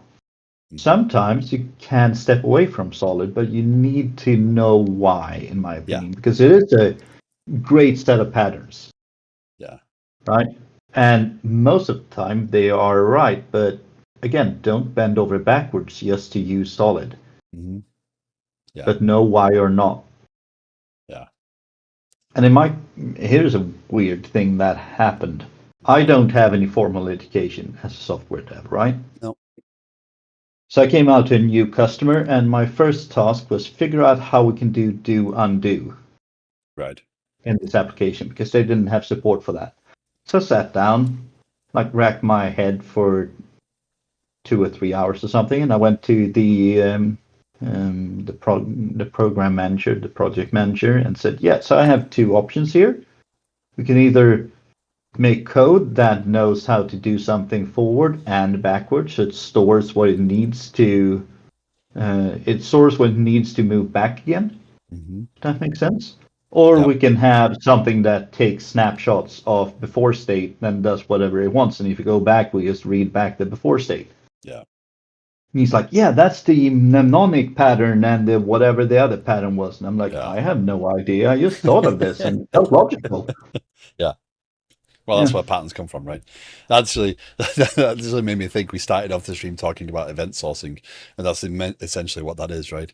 Is tracking the things that happened and then being able to rewind them and go back to a point in time because you're really just replaying an object is the state of its events played against it. So that's kind of do undo. Mm-hmm. Yeah, it is. It's Yeah. exactly do undo. If you can move Yeah. backwards, that means you can undo. Yeah. But what they had before was click the button, do the logic. Yeah. And the big issue there is that after I'd set the pattern, we'd rebuilt it, and people started cheating again, and the undo stopped working. Yep. Another customer of mine, I tried to introduce them to the concept of we should probably write tests for some of this. Not Mhm. full integration tests, and we don't need, 100% test coverage. That's just dumb as well. But, we should probably test some of this stuff. Yep.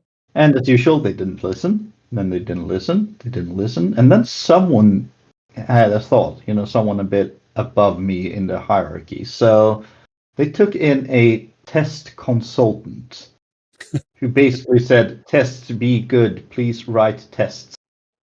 Right? Yeah. And then they spent 2 sprints or something. So 4 weeks with the entire team of 10 people just writing tests.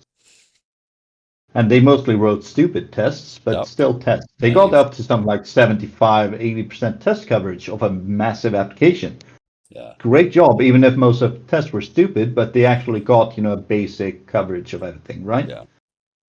And then you just need to remember to keep doing tests and preferably do better tests as you go.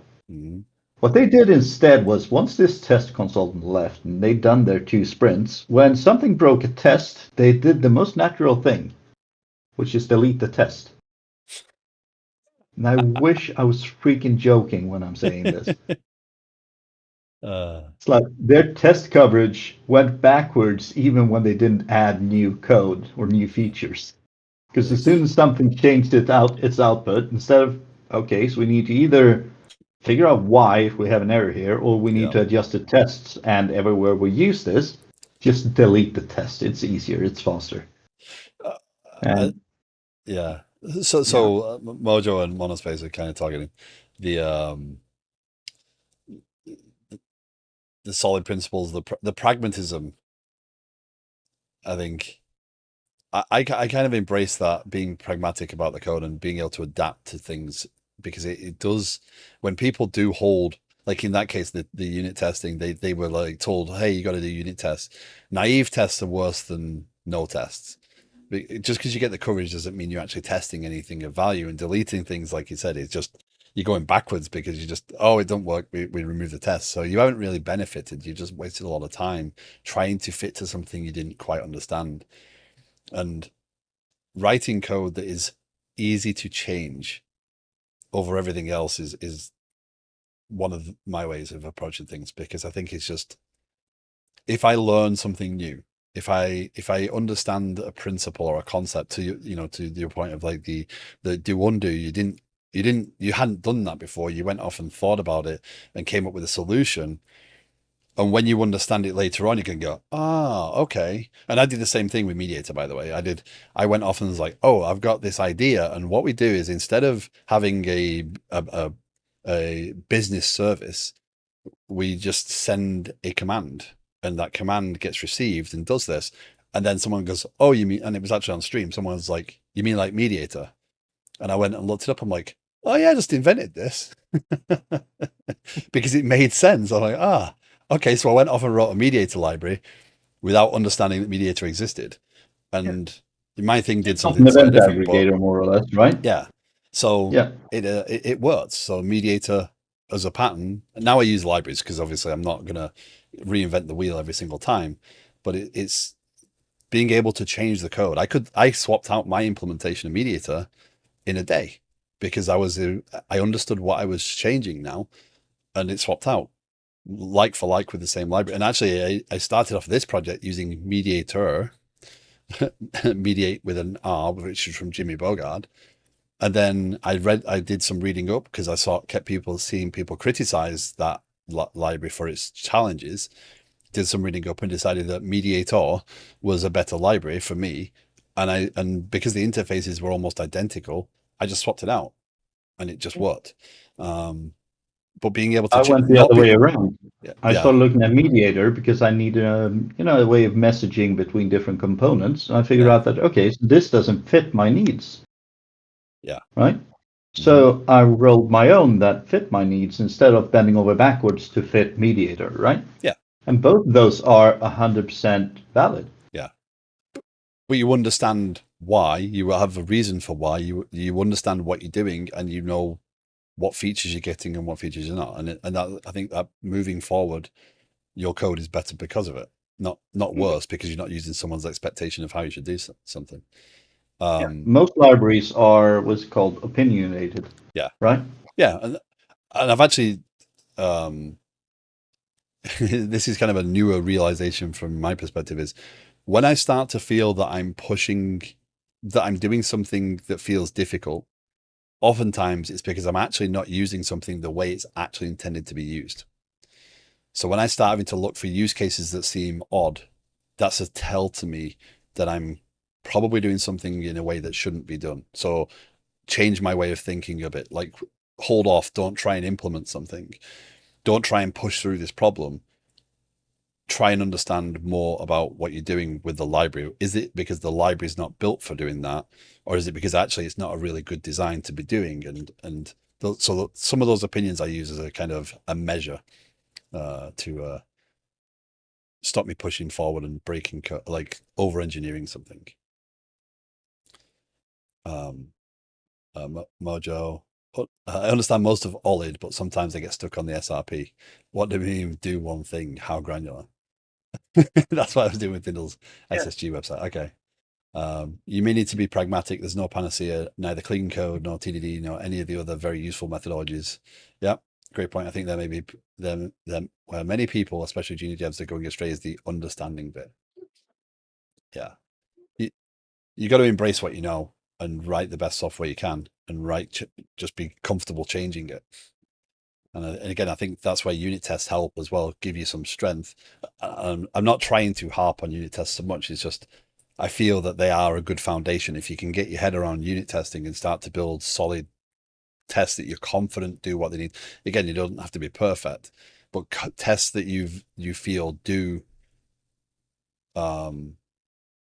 reinforce I mean, there's your always system. that good enough approach, right? Or good enough level.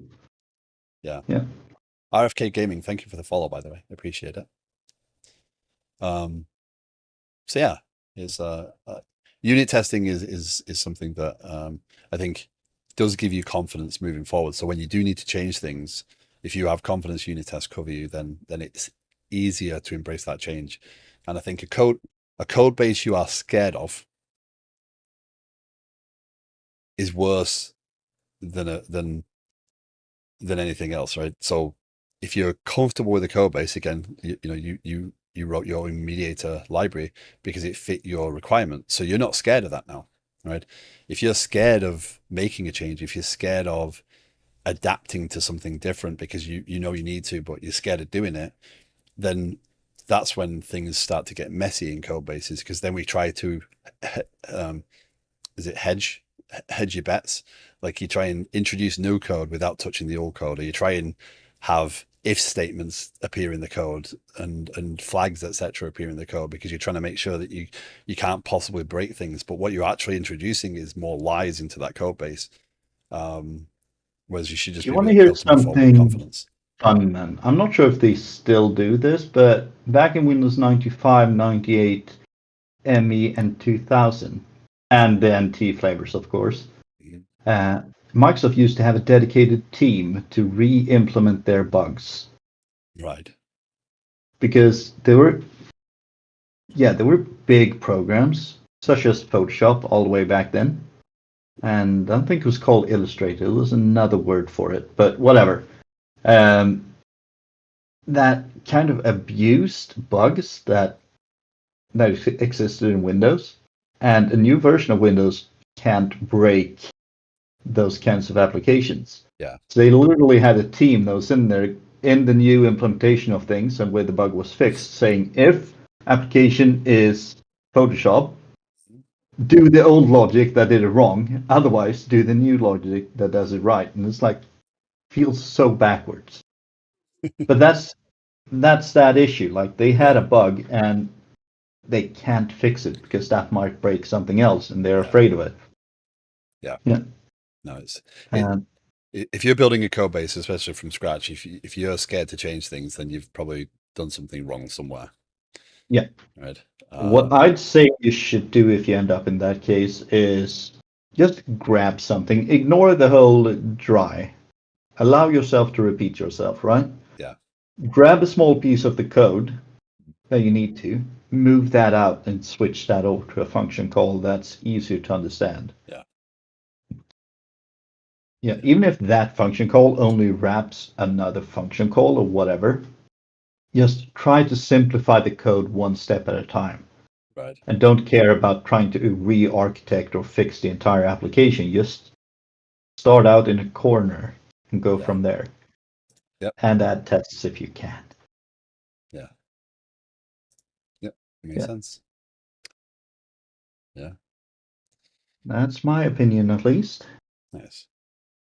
Well, You just described my next 6 months of work, essentially. Exactly.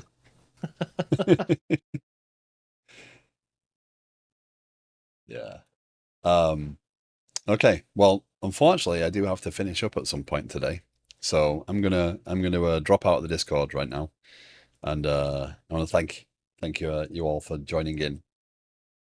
It was fun. It's, That's this great. has We been had a a lot lot of of fun. good discussions. Yeah, I'll make sure to try and get these on the schedule for more regular things from going Please forward. do. Please And, do. yeah. Just as today, I will be busy when it starts, but I'll try to jump in, a bit late. Yeah. Yeah. And So- Mojo, yes, see you in 2 hours. Yeah. So one line will be streaming in a little while, and that's community day With the over there, community right? chat. So yeah, so Yeah. a chance to do this all over again. Yeah. But now we know what to talk about, right? Yep. Yeah, absolutely. Yeah. Let's just No. start over doing the same topics. So, but I'm gonna drop out the Discord, and I want to say thank you again, and I will finish up the stream, and we'll go somewhere else. But yeah, thank you for joining me. Thank you for joining in. Thank you. Thank you for all the insights. Thanks for having Thank you me. for letting us come in. Take care, guys. Bye.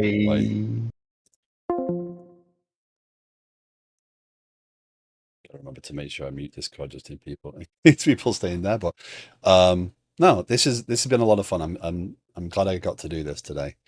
So it's definitely good to get people's insights and get more interaction. And I hope that people have enjoyed this in general. It does look like, in terms of viewership, it's held, which I think is a measure. Again, if ever there's things like this that people want to ask about, if you want to, you want to learn more, you want to ask people who have done some stuff before, you're more than welcome to jump in the Discord and start discussions. I have a Discord. One Lion has another great Discord with several of the same people. We overlap a bit, but there's always a chance to ask people that have some experience, and it's a good time. So Ghost Magic, thank you very much for the follow. Appreciate it. So I'm always open to ideas as well. If there's opinions or feedback on today's session, if you want to know more, if you want to, give any critical feedback as well, you're more than welcome to post that in the Discord and just let me know if there's things we could do differently or plan for differently. So, yeah. But I'm gonna end up here. We're gonna raid over to Andreas. He's doing some game engine stuff, but he's developing in C#. And yeah, I will be in one line stream later today. So, and again, I still didn't bother to put an actual I'm finishing screen up, so we're just going to sit here awkwardly while I end the raid. Monospace, thank you very much for the raid. I appreciate you coming in and joining in. Ghost Magic, one junior in my old company was rewriting conditions like if x equals y, then z into if function, then z, because he read clean code and thought it was a good idea to create functions with one lines. Again, that's a pragmatism thing. Like sometimes maybe if it's just if x equals y, then depends on what x and y mean, right? But yeah. I can definitely see how that gets challenging if you're just following the advice to that limit. But yeah. So okay, we're gonna raid over to Andreas because I do have to go. And I will hopefully see everyone in one line stream later on today. So thank you all. Take care. Have a great rest of your day if I don't see you again. And yeah, I'll be back on Monday for some game dev stuff. Take care all. Bye.